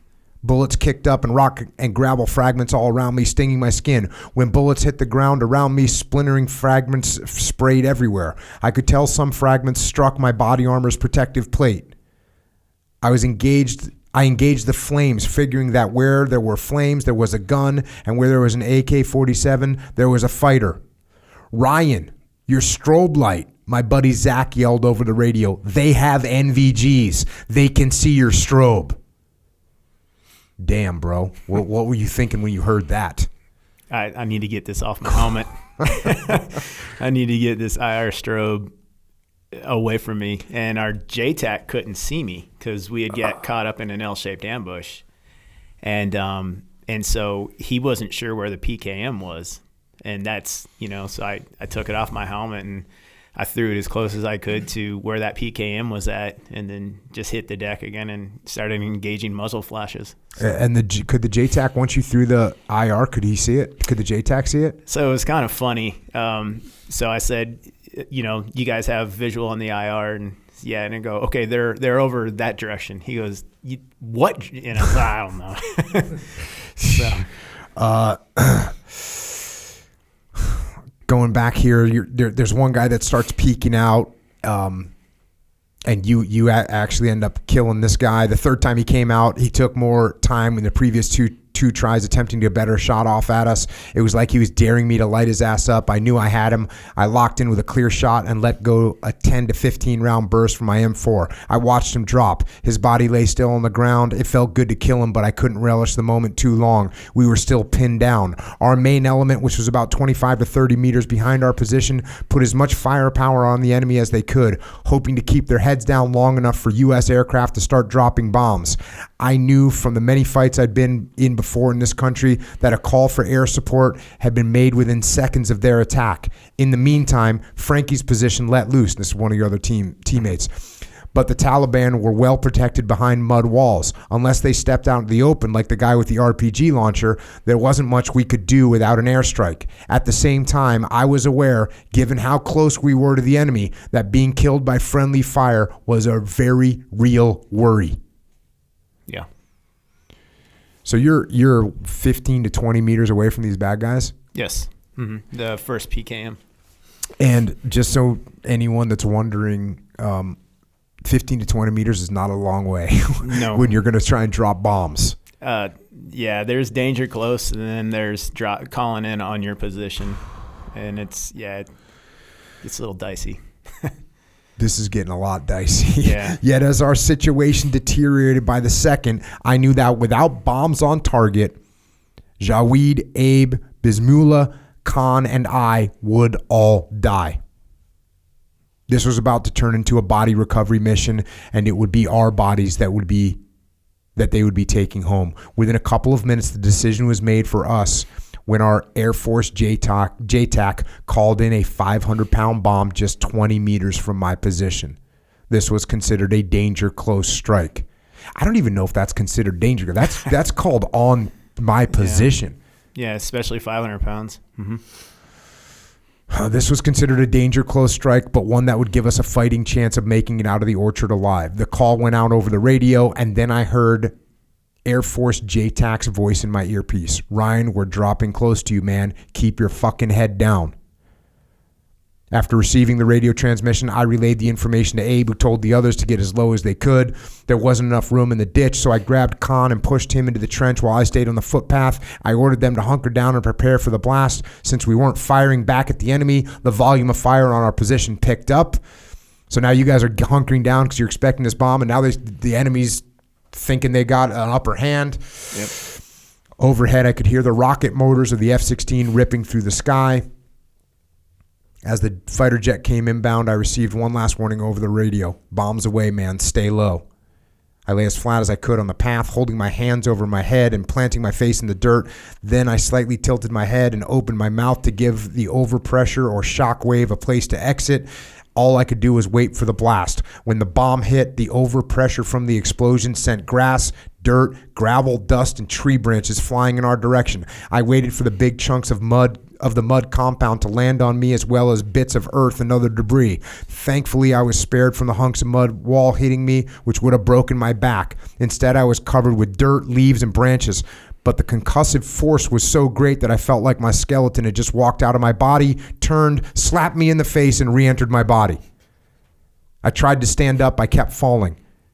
I almost felt like I was drunk. Yeah, if you have a 500-pound bomb go off, freaking, you're rocked. Yeah. It's like you just got, like when you see someone get knocked out in the in the UFC, that's what you just got hit with. Yep. Only not just to the jaw, but to the entire body. In all my time in Afghanistan, I'd yet to experience a concussive explosion of that magnitude. It took a good minute to regain my senses. Just as I was figuring out what happened, I heard my guys screaming over the radio. Ryan, are you good? Ryan, answer your fucking radio if you're alive. Their voices sounded like someone was yelling down a long tunnel trying to get my attention. I got my bearings. Fuck, that was good. That was big, but I'm good, man. I answered. I couldn't believe what had just happened. How big of a bomb was that? 500 pounds, brother. You just ate a big one, man. And I'm still alive. I thought I had come away without a scratch until I felt warm liquid coming out of my ears from the monstrous blast. Damn, that was close. There was no time to worry about the ear drip because I had no idea if the enemy was still moving around or all tapped out. I took a moment to shake the cobwebs out of my head. Then I checked on my guys to ensure they were good. After everyone was accounted for, uninjured, I had my guys fall back to the closest position, which was 20 meters behind us. Once we were back with the main element, our JTAC called in another strike, which would ensure that if anyone was still moving in the compound, they were sure to be dead. Damn. That's freaking psycho crazy right there. Dropping a 500-pound bomb at 20 meters. Like I said, we'll have to ask Good Deal Dave Burke and see what the, what the error box is on that. Yeah. Were you a JTAC? Mm-mm. I was a JTAC, and like 20 meters is tight. Yeah. I mean, that's a tight one. But they do it. That's what they do. They got GPS guided munitions, and they do drop them right into a spot.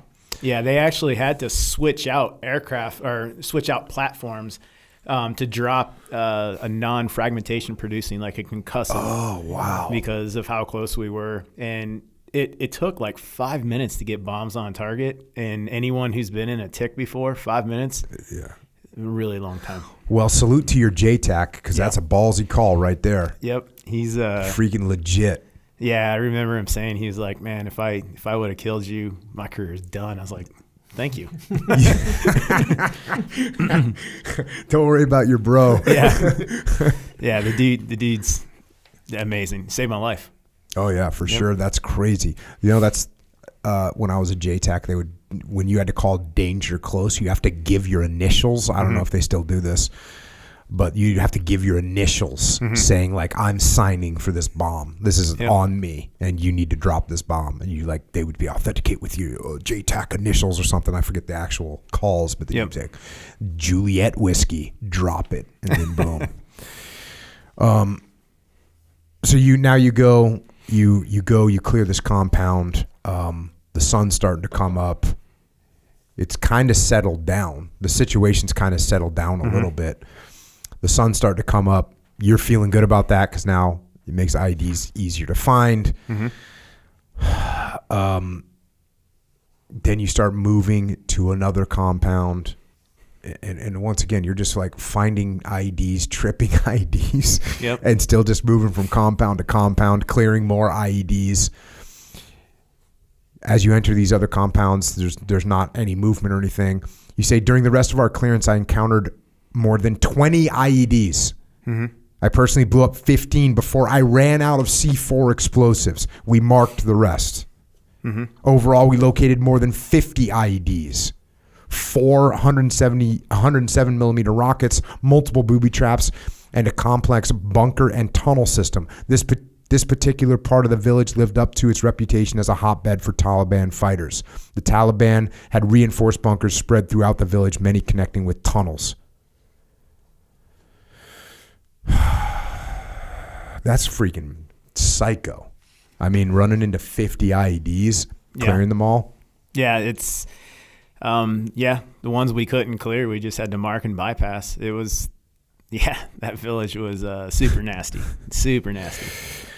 So then there's this little discussion between the Afghan force leader, who, after you guys clear these places, the goal is, hey, the Afghans stay there to prohibit the Taliban from coming in and taking over. So there's a little bit of a discussion because, American forces are going to leave. Yeah. Like, okay, we did the hard part and we cleared everything. Now you stay there and occupy and build defenses and set up claymores and, secure the area and hold on to it. Well, they don't want to do that. And so this discussion is happening. And while this discussion is happening, which, by the way, your team leader says, the Afghan says, the Americans should say, not my Afghan soldiers. You're better equipped to fight the Taliban. And the team leader says, if this was Texas, I would agree with you, but we're in Afghanistan. This is your country. I'm here to help you, but not win your battles. Yeah. So as this little discussion's going on, one of the Afghan commandos comes up to you and with the interpreter and says, there's 15 to 20 men moving our way. Yep. And, the discussion's still going on. A few seconds later, the Afghan commando tugged on my shirt sleeve to get my attention again. The men are heading this way. We need to do something because I don't think these are villagers from the area, he said. I went back to my team sergeant and was more direct. We need to get out of here. We have fighting age males moving in our direction. I'm grabbing my guys and getting into positions to move out. The team sergeant nodded. Fuck this, he said. I'm done negotiating with these guys. Let's move out. He had barely finished this sentence when the first shot whizzed by my head with the all too familiar zip, followed by a crack. We were immediately in the fight for our lives. Mm-hmm. Rounds were coming in all around. From automatic machine gun fire, a series of RPG explosions took us by total surprise. Everything turned into total chaos in an instant. Everything was happening so fast it was impossible for the human brain to comprehend it. Instinctively, I knew I was sprinting for cover, but for a split second, I felt frozen in pandemonium of everything happening around me while my brain scrambled to make sense of the attack's ferocity. Now I was moving quickly, screaming instructions and returning fire at an enemy I could not see. Rounds sprayed everywhere, hitting compound walls like a garden hose watering down a dusty road. Just then I heard Abe grunt as if he was hurt. That's one of your Afghans. Mm-hmm. But for some reason it didn't occur to me that he could have been hit. I darted toward a ditch that paralleled the dirt road running through the village. After diving for cover, I peered out cautiously, but I couldn't see any of my guys or where we were taking fire from. Bullets were tilling up dirt all around me as we tried to stay as low as possible. Then I noticed that 3 commandos in the ditch 10 meters from my position had drawn the attention of a Taliban machine gun crew that had zeroed in on them. I waved for the 3 Afghans to move to my position, which would give them more cover, but they were too scared to move. I knew that if they didn't get their asses in gear and start moving, they were going to die. I don't know what possessed me, but I climbed out from my ditch and sprinted to their position, praying to God that my adaptive leg would hold up. I reached the first commando and grabbed the very first thing that I could get a hold of, his hair. I yanked him up and pulled him back to my ditch, hoping the other 2 would follow. They did. As we ran, dust kicked up and more rounds impacted around us. I slid into the ditch like I was legging out a triple. Then I reached back and dragged the 3 scared shitless commandos down with me. We had company in this part of the ditch. Frankie was providing aid to another wounded Afghan. Frankie, you okay, man? I'm good, brother. How about you? Yeah, I'm okay. You see Abe or anyone else? Not yet, man. I moved closer to a small mud wall that paralleled the ditch. This wall provided decent protection from enemy fire and allowed me to look down the dirt road where I saw an Afghan soldier lying motionless.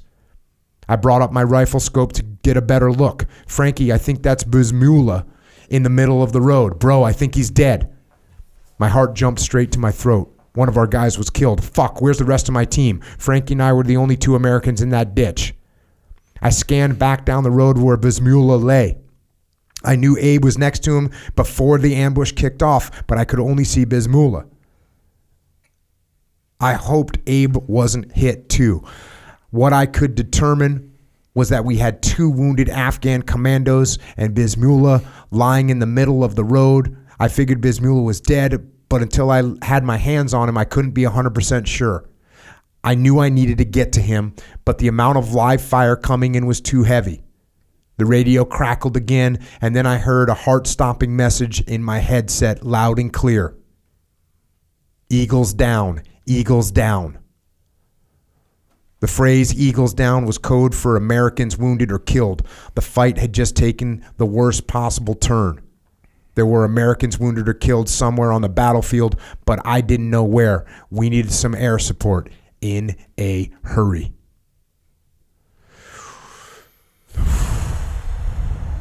How much time has passed in what I just read? And I skipped a little bit of stuff, but this is all I remember a few minutes. No, I remember we were basically screaming for air support, and they couldn't because the Taliban, with the tunnel systems, they were in our lines, and they couldn't drop because they couldn't distinguish who was who.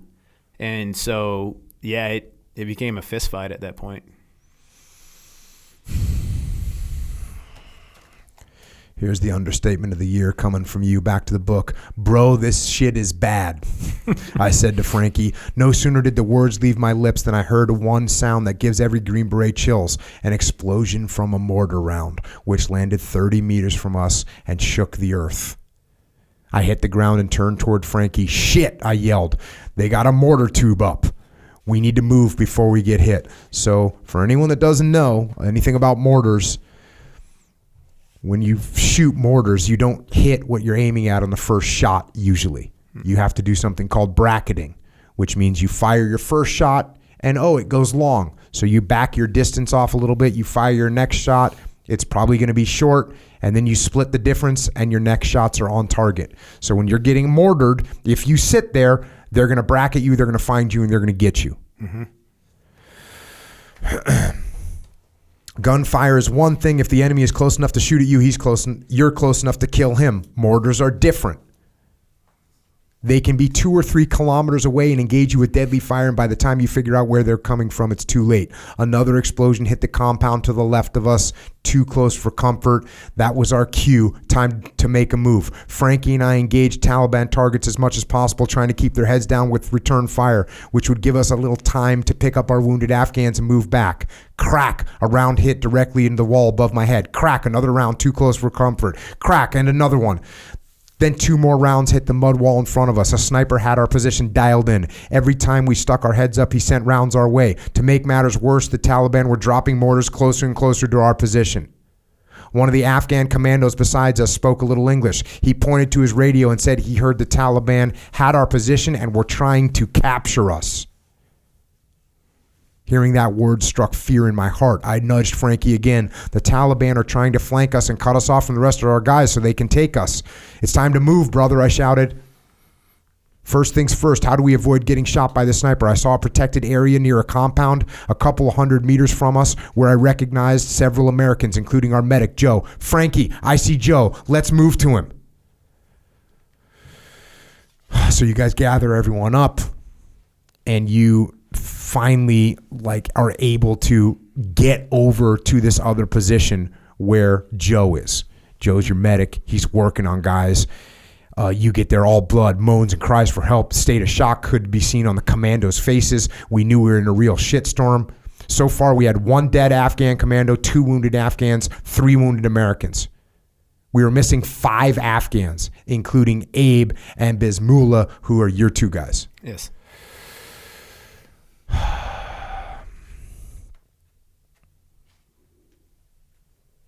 And still no air support. At that point in time, once we were able to get back to the CCP, well, the first CCP, we were able to start dropping bombs on the targets probably 45 minutes into the tick. And then they came up out of tunnels and engaged us at that first CCP, which means we had to find another CCP. How are you doing for ammo? We're handing mags off. Yeah. So you're in this first casualty collection point, CCP. So for those of you that don't know, this is when you're in a bad situation and you've got casualties. You want to get to a point where you can gather all the casualties together so you can, number 1, provide security, number 2, provide medical attention, and then number 3, try and figure out where you tactically can get them out of there. So you're in this CCP. I looked around for Jawid and Khan. Jawid was sitting up against a wall trying to catch his breath. Grabbing Dost, our interpreter, I asked him if he knew where Abe was. Jawid shook his head. No, I haven't seen Abe. Just then I saw Frankie, Khan, and 2 Afghan commandos carrying Bismillah from the road to the CCP. Bismullah's alive, but he can't feel his legs, Frankie said. Thank God we got Biz, but where's Abe, I asked. A puzzled look came over Frankie. No one has seen Abe since the firing started. Bro, he's still out there.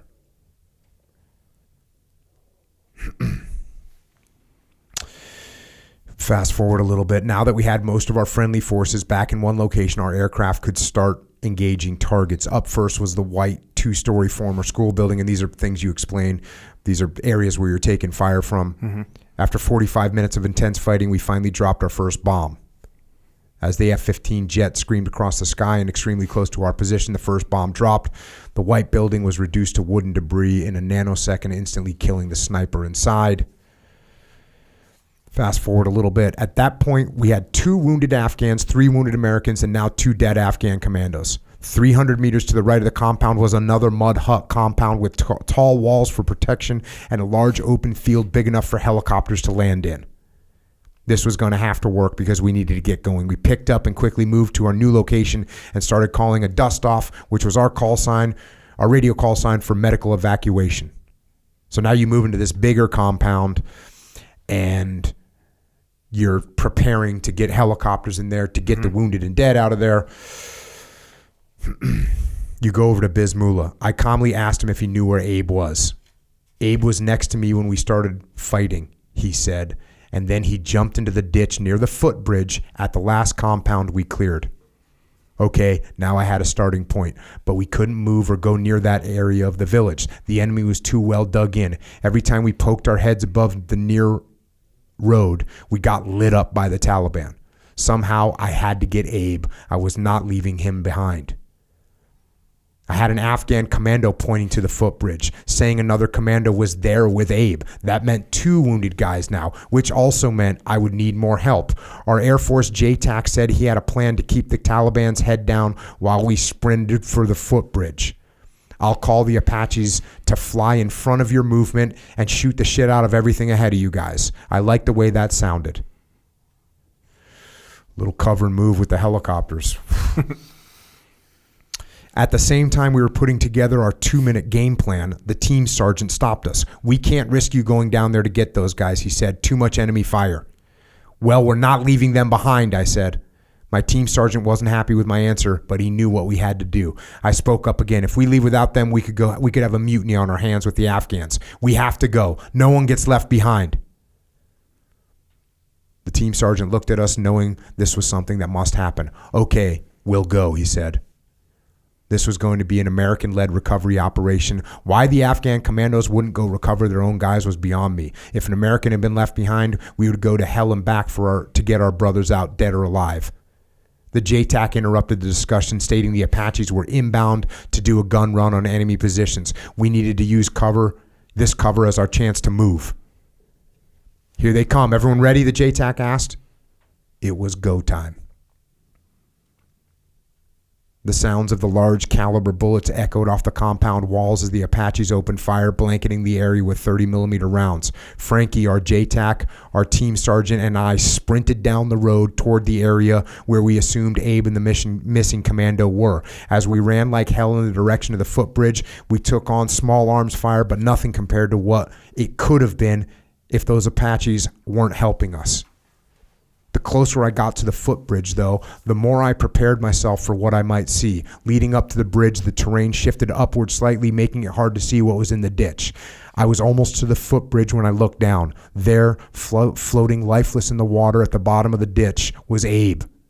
His body was sprawled out with a blood-soaked bandage around his pelvic area. Abe had attempted to stop the bleeding himself, but I knew that pelvic wounds were almost impossible to treat without proper medical help. Abe had bled out so much that the muddy water in the ditch had turned bright red. My friend was dead, and I could not save him. A Taliban sniper had perfectly placed 3 rounds into his pelvis. Oh, Abe, they finally got you. As I got to his body in the ditch, Frankie was providing covering fire while the team sergeant and I attempted to pull Abe out. Lifting a lifeless body out of a 6-foot muddy ditch was especially difficult. Adding to the difficulties was the fact that Abe's body was covered in blood, which made him extremely slippery to hold on to. We couldn't get a good grip on him and struggled to carry his body up to dry ground. I became more and more drenched in Abe's blood and even got some of his blood in my mouth, a taste that's forever etched in my mind. Finally, after giving it everything we had, we freed Abe from his watery grave, but the smells, the tastes, and everything about that moment still haunt me to this day.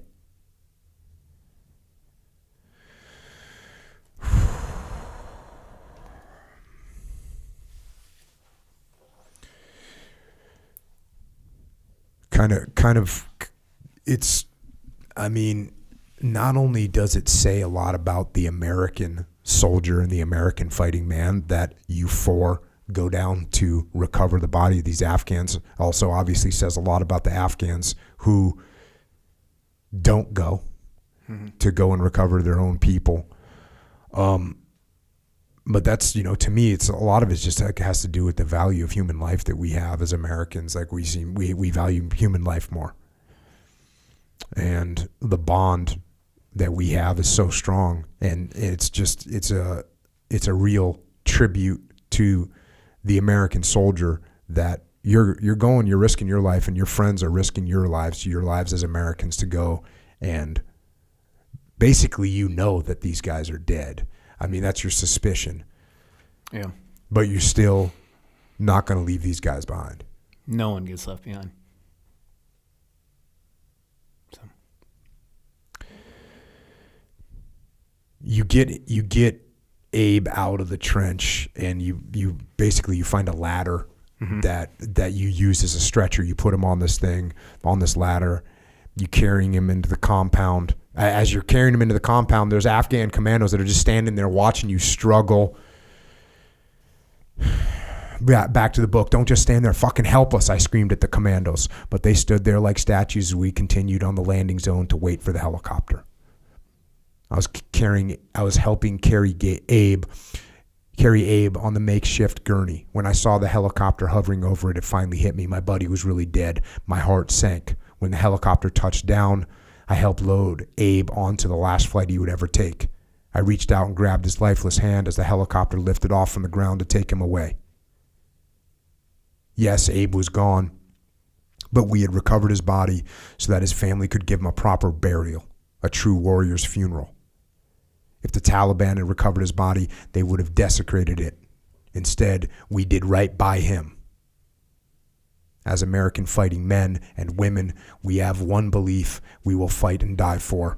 No one gets left behind.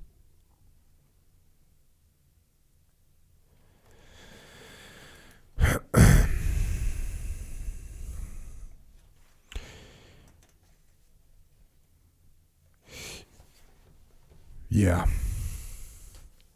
And in the book you go into a little bit about both Abe and Bismillah, who you knew well, and their backgrounds, what kind of guys they were, the what they had volunteered to do, right? And, you know, like as I'm sitting here calling you crazy for wanting to go back and find IEDs, if you're part of the Afghan team, guess what? Guess how long your deployment lasts? Forever, right? Yep. So these guys are out there hanging it out there, and, you know, you had that bond with them, and you stayed true to that bond. Yep.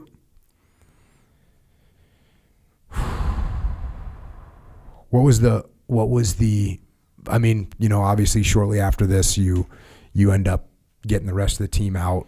What was the total losses for that day? That day we ended up with 4 Americans WIA, 8 Afghans KIA, and 12 Afghans WIA. So it was a pretty bad day. How big was the force going in? We have conflicting reports. The last report I remember seeing is we killed over 400 Taliban. Now, aircraft killed over 400 Taliban. We, you know, personally probably, you know, 10, 20 at small arms, but that's still a pretty big force.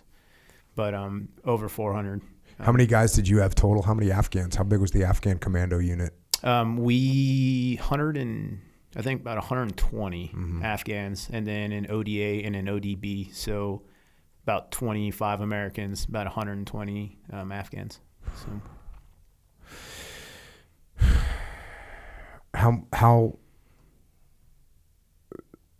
much longer were you in country after that operation? That had actually just started the deployment off, so we still had another, I think, I'd say 5 more months.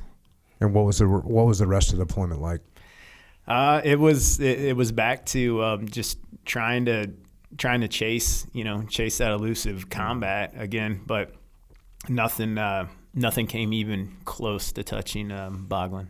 And did they throw you back in? Because your original purpose on that deployment was more of working the intel side. Yep. Did you get moved back into that, and that's kind of what you spent most of the deployment? Deployment doing? I did. Yeah, I was moved back into the intel role of it, and I would I would constantly try and create work and find myself on missions and whatnot. But I was back, doing those reports. I'm going to fast forward a little bit to your heading home. When our 2016 tour of duty was over in July, our team boarded a C-17 at Bagram Airfield and flew west until we landed at Eglin Air Force Base near Pensacola, Florida, following a fuel stop at Ramstein Air Base in Germany. We basically hopped from the dangers of the Afghanistan to tranquil Florida within 24 hours, the quickest I ever returned home. I still had Afghanistan dirt underneath my fingernails. I didn't realize that I had suffered traumatic brain injury during the firefight where the 500-pound bomb had landed just 17 meters from my position. Binge drinking on weekends became the norm for me. Fast forwarding a little bit, including consumption of a lot of beer at home. I could easily clear 12 to 15 Miller Lights in an evening. And, you again, it's really good because in this book you go through some of the details of what's happening when you come home from deployment. You have that kind of, what is it, a little empty feeling that we get, something like that. And you're trying to fill it up. You're trying to figure out, what this is, how to adjust back to being in Florida or wherever you're going to be. So you're doing the path which is easily available to us when we come home, which is drinking, fighting, causing problems, little road rage activity. You're with Dawn, and are you married to Dawn at this point? No, we got married in 2018. So you got your girlfriend Dawn, and you're like driving, and you're with Dawn, and I'm gonna go to the book here. The dude suddenly turned into he cuts you off. Right? Driving, and you get your road rage on, and you follow him. What kind of vehicle are you driving? I was driving Tundra. Okay, check. So you're driving your Tundra.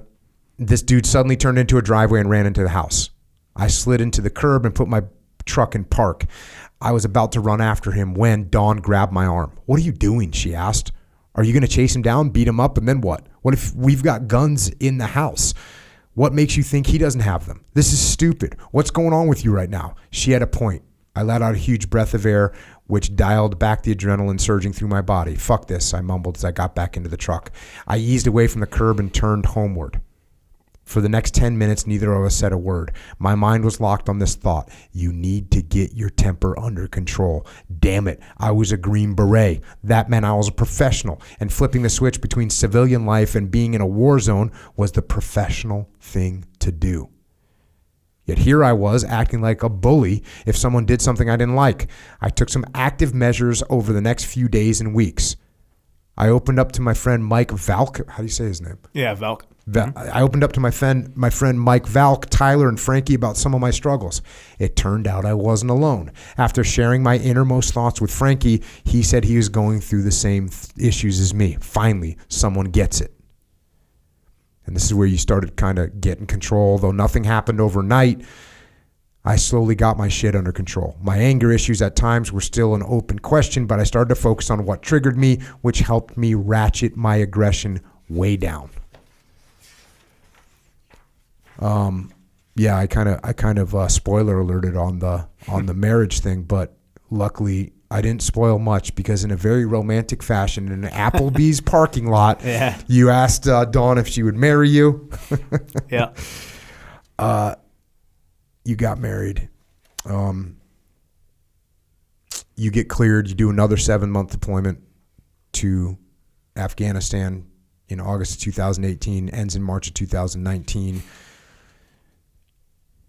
You say in the book here in a few words, my last deployment to Afghanistan was boring and cold. You detail some of these missions. You also say that boring has tons of upside for coming back with all your limbs, which is good. And you did make it home from that deployment with all your limbs,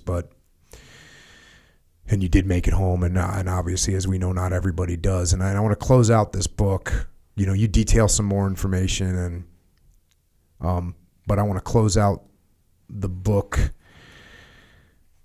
in the acknowledgments when you address the fact that not everyone comes home. And you say, last, I want to point out the men who epitomize heroic courage and whom I look up to for strength. Ben Harrow, Will Lyles, and Levi Rogers. Yes. Those guys are wounded? Yes. Levi, he was in a Max Pro or RG that hit an IED. Everyone died but him in it. So that was Chief Rogers. Ben was my team leader when I got hit. And then on the 2012 deployment, he stepped on an IED, lost both of his legs. And then Will Lyles, he was one of my friends that I went through the course with, and this basically the same time frame that I stepped on my IED, he stepped on his and lost both of his legs. So you say these three men are the definition of what it means to overcome astronomical odds, to go through hell and back, only to come out stronger on the other side. I will forever be grateful for the lessons I learned from them, as well as their strength and determination in putting aside their catastrophic injuries to show me the true value of life. They remind me that no matter what life throws at you or how bad you think you have it, you can always pick yourself up off the ground and kick life in the ass. For the men in heaven keeping a watchful eye on us, I salute you. May God hold you close and give you the comfort you all deserve. Until we meet again, I will do my best to live the life you all embodied while you are here, still walking among us.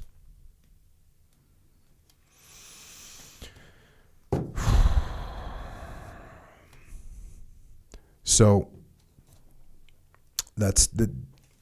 Like I said, this is a powerful book, and we're reading a very small percentage of it. I definitely recommend go out, get this book, read the full story. I mean, it's just powerful, and it's a powerful tribute. You know, that powerful tribute at the end to all these guys, and it's just amazing when you think about the sacrifices that have been made by the service men and women in this country. Has been just. We can never ever allow that to be forgotten, and I think this book is a personal account of some of those sacrifices.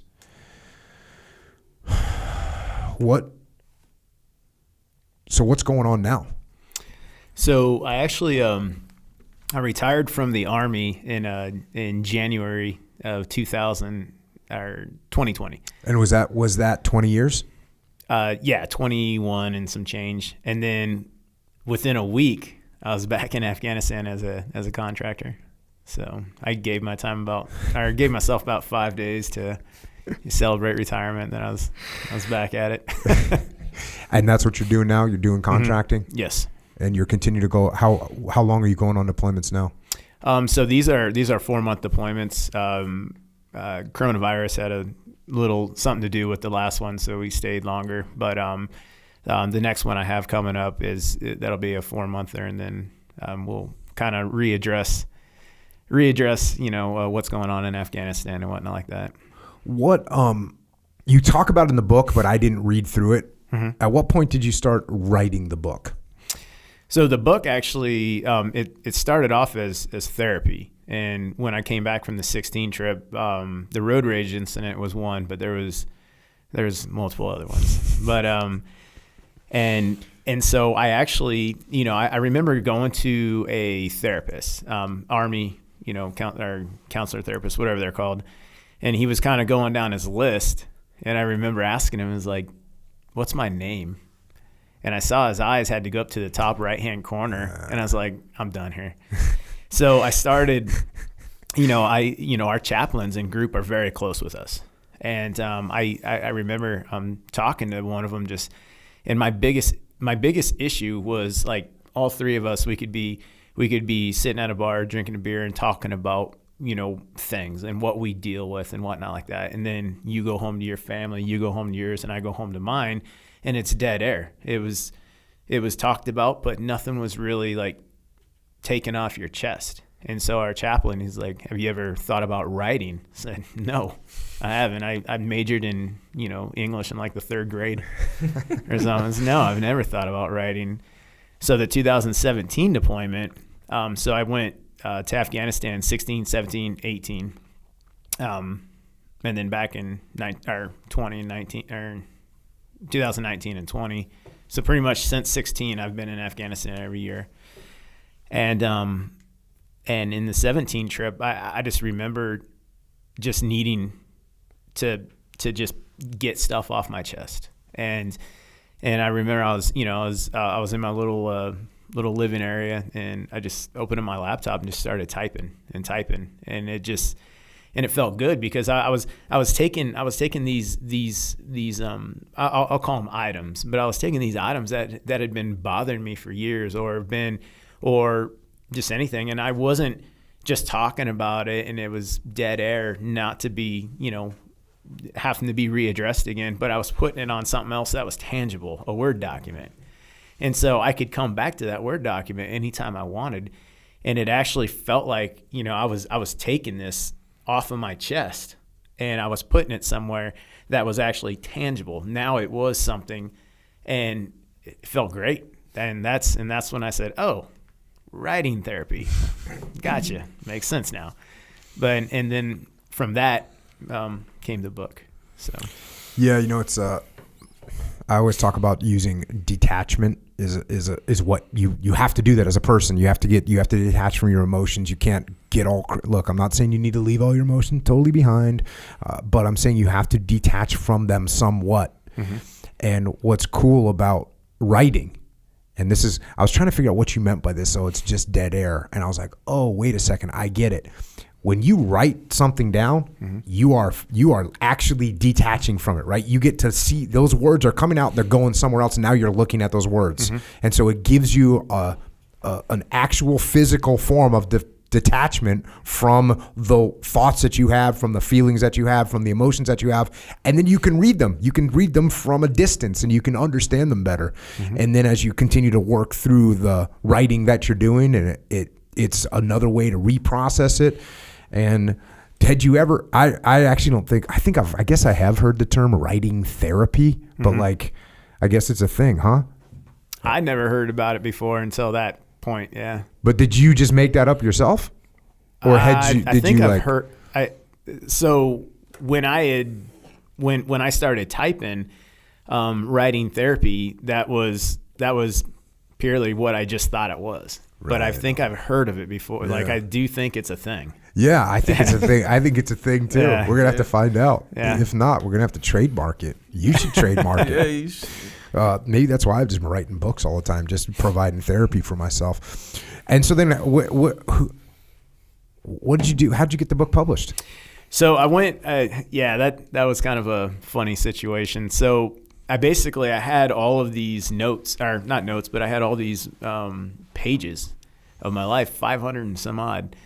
And I had a couple, I had reorganized it to kind of like the organization in the book. And I had a couple people like Frankie and Mike read it, and they were like, this is me. Like, yeah, that's me.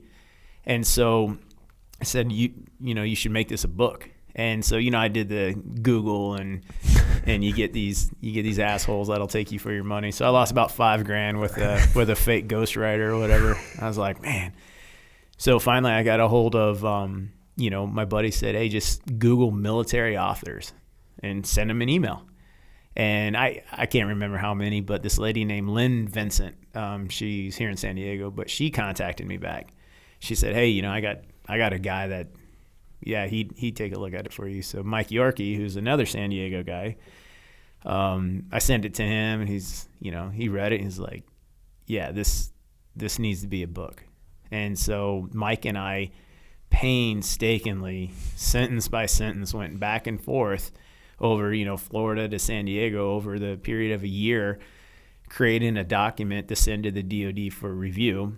DOD review went through, good to go, no redactions. And then Mike had a good buddy of his who's an agent named Greg Johnson, and Greg, he was able to, he sent the proposal to Hachette Book Group, and they were like, yeah.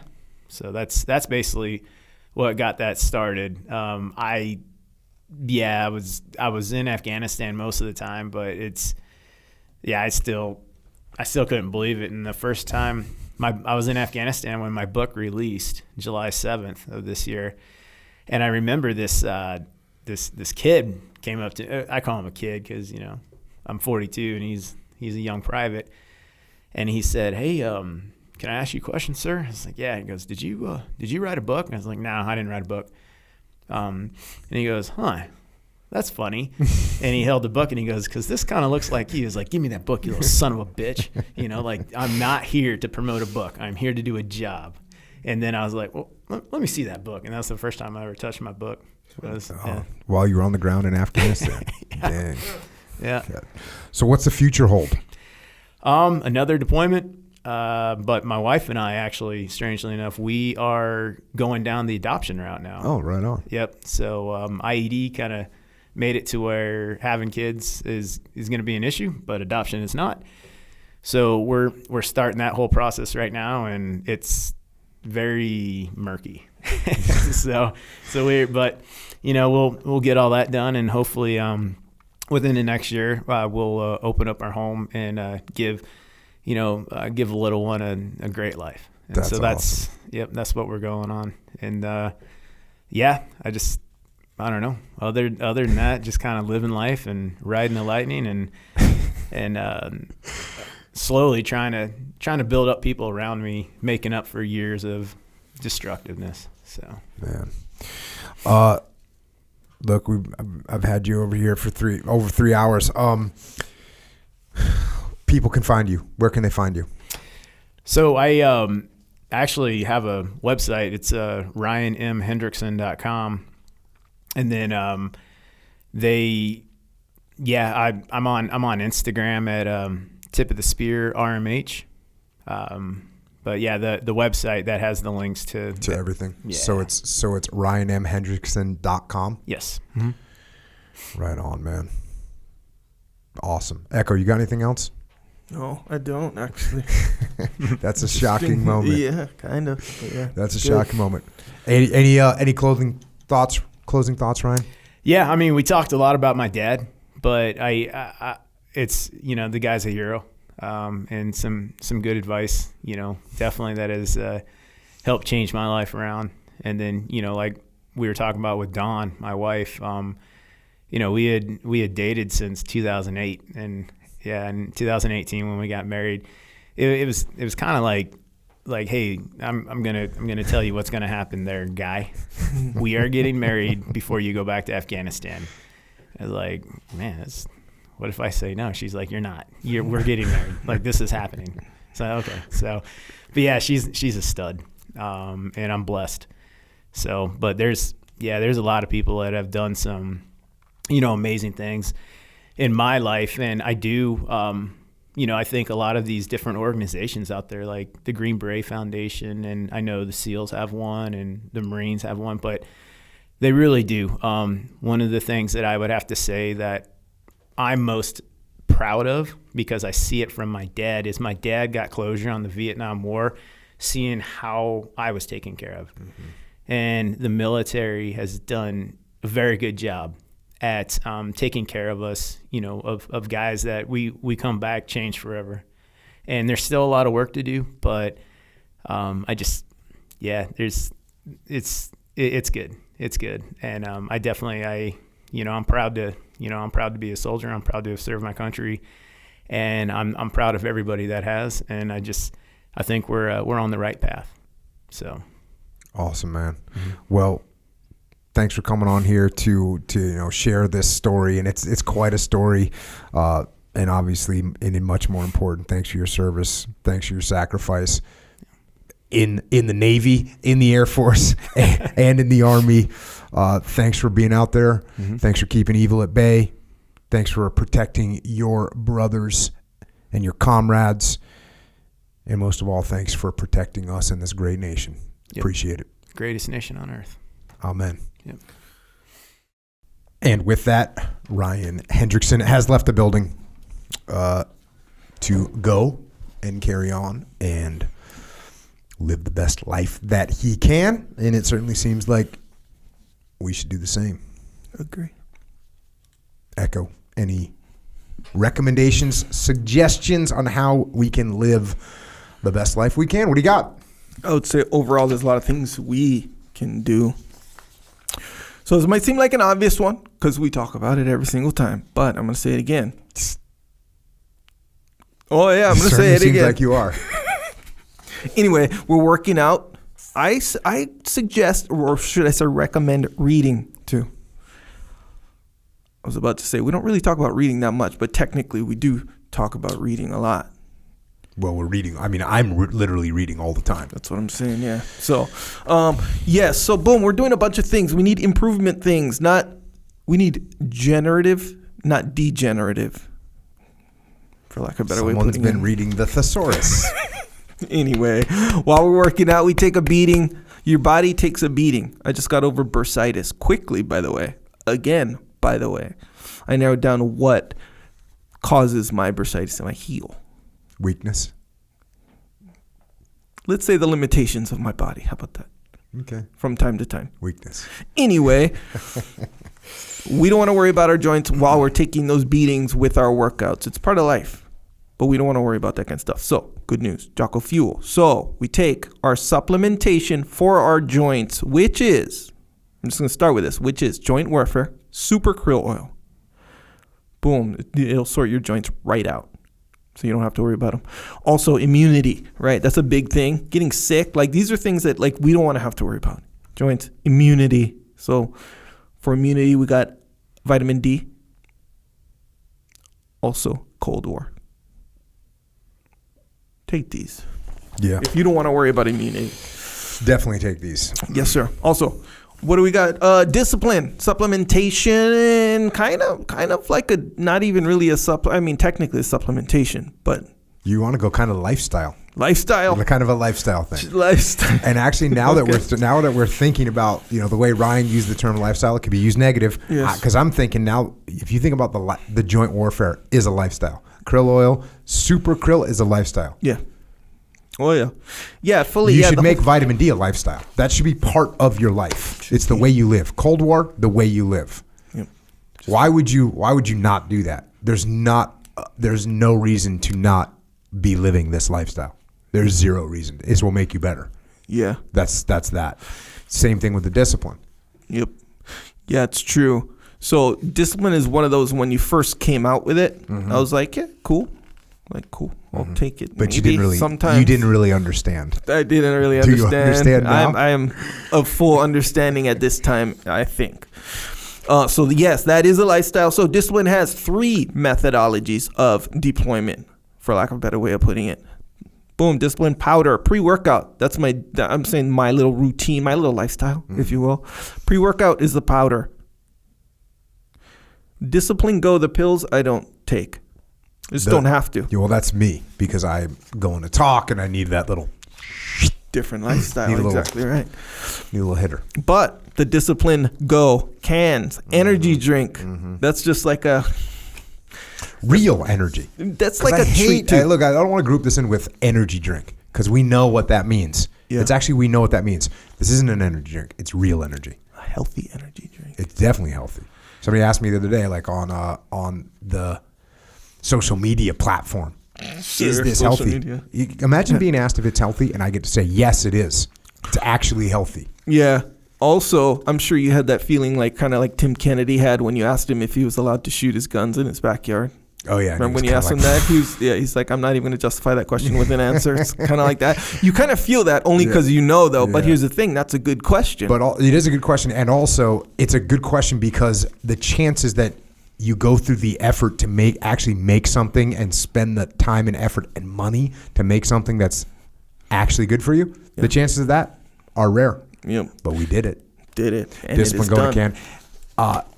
Also got Molk, which is also good for you in 47 different ways. Yeah. One of them being protein, the other one being tasty. Yeah. So I have a thing, right, in my household, lifestyle, whatever, with the kids. They don't get dessert during the week. Dessert only on the weekends. So every once in a while, like when the Smashing Pumpkin Malt came out, I make a big deal out of it, you know, do this thing. I say, hey, you guys want to taste this or whatever? This can be like the dessert, but not today. It's like a Thursday or whatever. Tomorrow. So I build the hype. You see what I'm saying? Next day, they're all excited. Ooh, we get to try that new thing you guys got or whatever. So I make it up, give it to them. Of course, they love it, but you got the extra hype. And then on top of that, it's like good for you. See what I'm saying? So I trick them. So now in the future, hey, this is a long game. We're playing the long game over here. In the future, I'll make them think I'm in a better mood than normal during the week. I'll be like, hey, and I'll be the good dad, give them dessert during the week, and they get the health benefit. I'm actually giving you a solid 94 grade on that Solid, whole thing. Good yeah. job, man. Long term, That's yeah. tight. I Yeah. like that. I like how you played that whole thing. You played the psychological. You played the human nature. Yep. You know, we could call it manipulation, but we won't because you're doing something that's good for them. For everybody. I see what I like it. Exactly right. So yes, thank you, Echo Charles. Jocko B. Little. My son knows Brian Littlefield's actual name. It refers to him by his first and last name when he's taking milk or drinking milk, eating the. All right, here's a little inside tip. The milk bars, like he'll send me the samples, you know. So, Have you got the latest ones? yes, Oh. I got a few of them. My son ate them. Yeah. And that's part of the reason why he'll be like, hey, call Brian Littlefield to call him and tell him to send more or to tell him thank you or all this stuff. Anyway, so yes, thank you guys for creating this. This is helping us on many, many levels. If you want to get any of this stuff, you can get it at origindomain.com. You can get it at the Vitamin Shop nationwide. You can actually get it on Amazon Prime. And if you're in Florida, go to a Wawa in Florida and just go clear out the shelves. Just go clear them out. Why? Because of Go. Discipline Go, and the can is there. We're trying to, it's beyond infiltrate, but we have to start with infiltration. It starts in Florida. So if you're down there, go to Wawa, clean out the shelves. Clean them out. And then we'll get you the whole East Coast. Then we'll be out West Coast, and pretty soon we'll be everywhere you go. You'll be able to get that little hitter. And it's doing good. That's the thing. It's doing good for us, for all of us who drink this. It's doing good for us. Yeah, because you can land in Wisconsin, hopefully, in a little while and be like, oh, cool. I'm going into any store and I'm going to get some Go. Yep. Yes, true. So, yes, OriginMaine.com, speaking of which, has jiu-jitsu gis made in America, by the way. Yep. Other clothing items made in America, by the way. Also, American denim and boots made in America, again, by the way, which is a big deal. Oh, it's a real big deal. As far as economy, as far as like what the craftsmanship, what you're actually wearing, like the whole deal. As far as rebuilding the economy and the manufacturing capabilities of our nation, yes, it's a big deal. And you can help out. You can help that. You can help that. Go to originmaine.com. If you want something, get something. Speaking of getting something, if you want, Jocko has a store called Jocko Store. This is a Discipline Equals Freedom store, is what it is. Dang. Really. okay. Also, it's a good store. Oh, I see where you're going. A with Discipline this. Look Equals at this Freedom guy. store, which is good. Very punny. Anyway, you want to represent while you're on this path. And the path is not easy. But some of us choose to represent while we're on this path. It feels good. This is where you go. JockoStore.com. Get a shirt, jacket, hat. Christmas is coming up. We got gift cards on there even. Yeah, I'll tell you what. Here's what's going on with this. Let me give you a little heads up. Christmas is coming right now. COVID, the whole 9 yards. There is a shortage of aircraft. There's a shortage of shipping personnel. I'm talking about in the entire world. We're not going to be able to ship what needs to get shipped. So if you want stuff, don't wait. Don't wait. Order it now. Yeah. That's the facts. Yeah, that's what I would say too. And I'm not just talking about Jocko Store. I'm talking about Origin. I'm talking about Amazon. I'm talking about wherever you're getting stuff sent from. Order it early. Let's be ahead of the power curve. Don't get behind the power curve. This ain't the kind of year where you're going to be like December 22nd ordering my wife's gift for Christmas. Don't let it happen. Yeah, I got to keep that in mind, by the way, now that you mention it. But yeah, good tips for sure. So, but on the store also, like I said, we have gift cards. So you don't got to worry about shipping for that kind of stuff. For the gift card, you just get it virtually. Oh, it's like a digital thing? Boom. Yeah, you get the code. You get a boom, Codes. easy money. Yeah. But if you're trading, you understand what I'm saying. Also, what else we have is our Jocko's T-shirt club. Okay. Oh, this is a good club. This is where you can get, like, if you're, you can get a little bit more, how should I say, layered, creative, lighthearted sometimes shirts. They're kind of like monthly, one of a kind. Once we pass the month, we're not selling those anymore. So if you're part of the club, you get these shirts. Hey, can you, if you're in the club and there's a shirt that came out before, can you get that shirt? Probably As not. of right now, no. Okay. As of right now. But you never know. Every once in a while, it's kind of like, man, that one was really good. So let's, bring it back or what? Maybe. I don't know. But as of right now, afraid not. Sorry. So yes, it's a subscription-based situation. So yeah, it's Jocko T-shirt club. So look into that. If you want that, that's cool. If you want to support and you want to be on the path while representing, Good or way vice to versa. support that one. Very much so. Yes. So JockoStore.com. Also, subscribe to this podcast if you haven't already, which is, I don't know. It always feels weird saying not subscribe, but whatever. So yes, if you want to subscribe, just know, if you didn't know, that you can subscribe. Boom, there you is. There's other podcasts as well. You can leave a review. Yeah, other podcasts. We got the Debrief, which is already inside this thread. So you don't have to worry about subscribing to that one. But we also have the Jocko Unraveling podcast. Daryl Cooper and I talking about all kinds of crazy stuff. All kinds of crazy stuff on that. Grounded podcast, which we owe. Warrior Kid podcast, which Warrior Kid 4 is coming out. So we got working on that one. We got a YouTube channel. If you want to see what Echo Charles does in his spare time, then you can check out the YouTube channel. You can see what Echo Charles looks like. You can see what Ryan Hendrickson looks like, because we put the whole podcast on there and a bunch of short clips of the podcast, which according to Echo Charles are shareable. Shareable. 100%. Yes, and we can, obviously we're gonna, in the spirit of brevity, I think I use that right. We're not going to go into why that's so valuable. Maybe we could. We don't need to. But yes, little excerpts. You want to share it with your friend? Boom, you share the excerpt. All good. And let's face the facts. Some of the excerpts have explosions, have fire, have smoke, have all kinds of things that echo. Lasers. Just those kind of things. If you're into that kind of stuff, which one of the people that are speaking on this podcast right now is into. Yes, sir. Maybe even two. Yeah, so yeah, YouTube channel. Look at that one. Subscribe if you want to. Also, Psychological Warfare. If you know what that is, that's an album with tracks of Jocko helping you through moments of weakness if they may arise in your life, which I think for most of us they do from time to time. So boom, just check that out. And if you want some visual representation of that, then you can go to flipsidecanvas.com, owned by my brother Dakota Meyer, where he makes awesome stuff for you to look at to keep you on the path. We got a bunch of books. You mentioned reading earlier. I also concur that reading is important. First of all, tip of the spear, Ryan Hendrickson. This book is just, it's a great book. All kinds of good guidance. I gave you 10% of it, 5% of it today. So check that out. About Face by David Hackworth. I wrote the foreword to that. Leadership Strategy and Tactics Field Manual. You got the code, the evaluation, the protocols. You got the Discipline Equals Freedom Field Manual. Look, what are you going to say? Is it lame to say, like, this is a good book, gift book? It's kind of lame to say that, but it's also the truth. Yeah.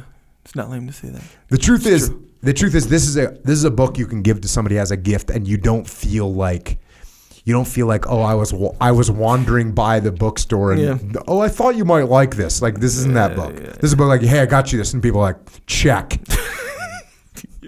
So get it. Discipline Equals Freedom Field Manual, the new edition. Way of the Warrior Kid 1, 2, 3, and guess what? Way of the Warrior Kid 4. Once again, if you want to get this book for Christmas for your kids, you need to order it like now. Way of the Warrior Kid 4 Field Manual. Mikey and the Dragons. That's a good one for the kids. Extreme Ownership and the Dichotomy of Leadership. The OG books written with my brother Leif Babin. We have a consulting company called Echelon Front, where we solve problems through leadership. We have EF Online, where you can actually ask me any question you want, and I will be sitting there virtually on a computer live talking to you and answering your question. So go to efonline.com for that. We got the muster 2020. This is the only muster that we're doing in 2020. If you want to learn about leadership, if you want to get granular information about the principles that we talk about all the time, come to the muster, Dallas, Texas, December 3rd and 4th, extremeownership.com for details. EF Overwatch, if you want to hire someone that understands the principles that we talk about all the time, that has experience, tested leadership experience from the military, well, go to efoverwatch.com. If you want to help service members, active and retired, their families, Gold Star families, check out Mark Lee's mom's charity organization, Mama Lee. It's called America's Mighty Warriors, and it's at americasmightywarriors.org. You can go there if you want to donate or if you want to get involved. And listen, if you're into misery, personal, self-inflicted misery, and you want more of it, you want more of my unremarkable remarks, or you need more of Echo's chaotic commentary, then you can find us on the interwebs, on Twitter, Instagram, which Echo will only refer to as the Gram, and on Facebook. Echo is at Echo Charles. I am at Jocko Willink. Ryan Hendrickson, you can find him Tip of the Spear on Instagram, Tip of the Spear RMH. On Twitter, he's Tip of the Spear 42. Facebook is Ryan Hendrickson, and he's also got ryanhendrickson.com. And thanks once again to Ryan for coming on, for sharing his story. What an incredible story. And obviously, thank you, Ryan, for your service and for your sacrifice and for taking care of your comrades on the battlefield and in taking care of all of us and protecting all of us. And thanks to all the military personnel out there in every branch of service, in the Army, Navy, the Air Force, the Marine Corps, and the Coast Guard. Thank you for doing the same, protecting us.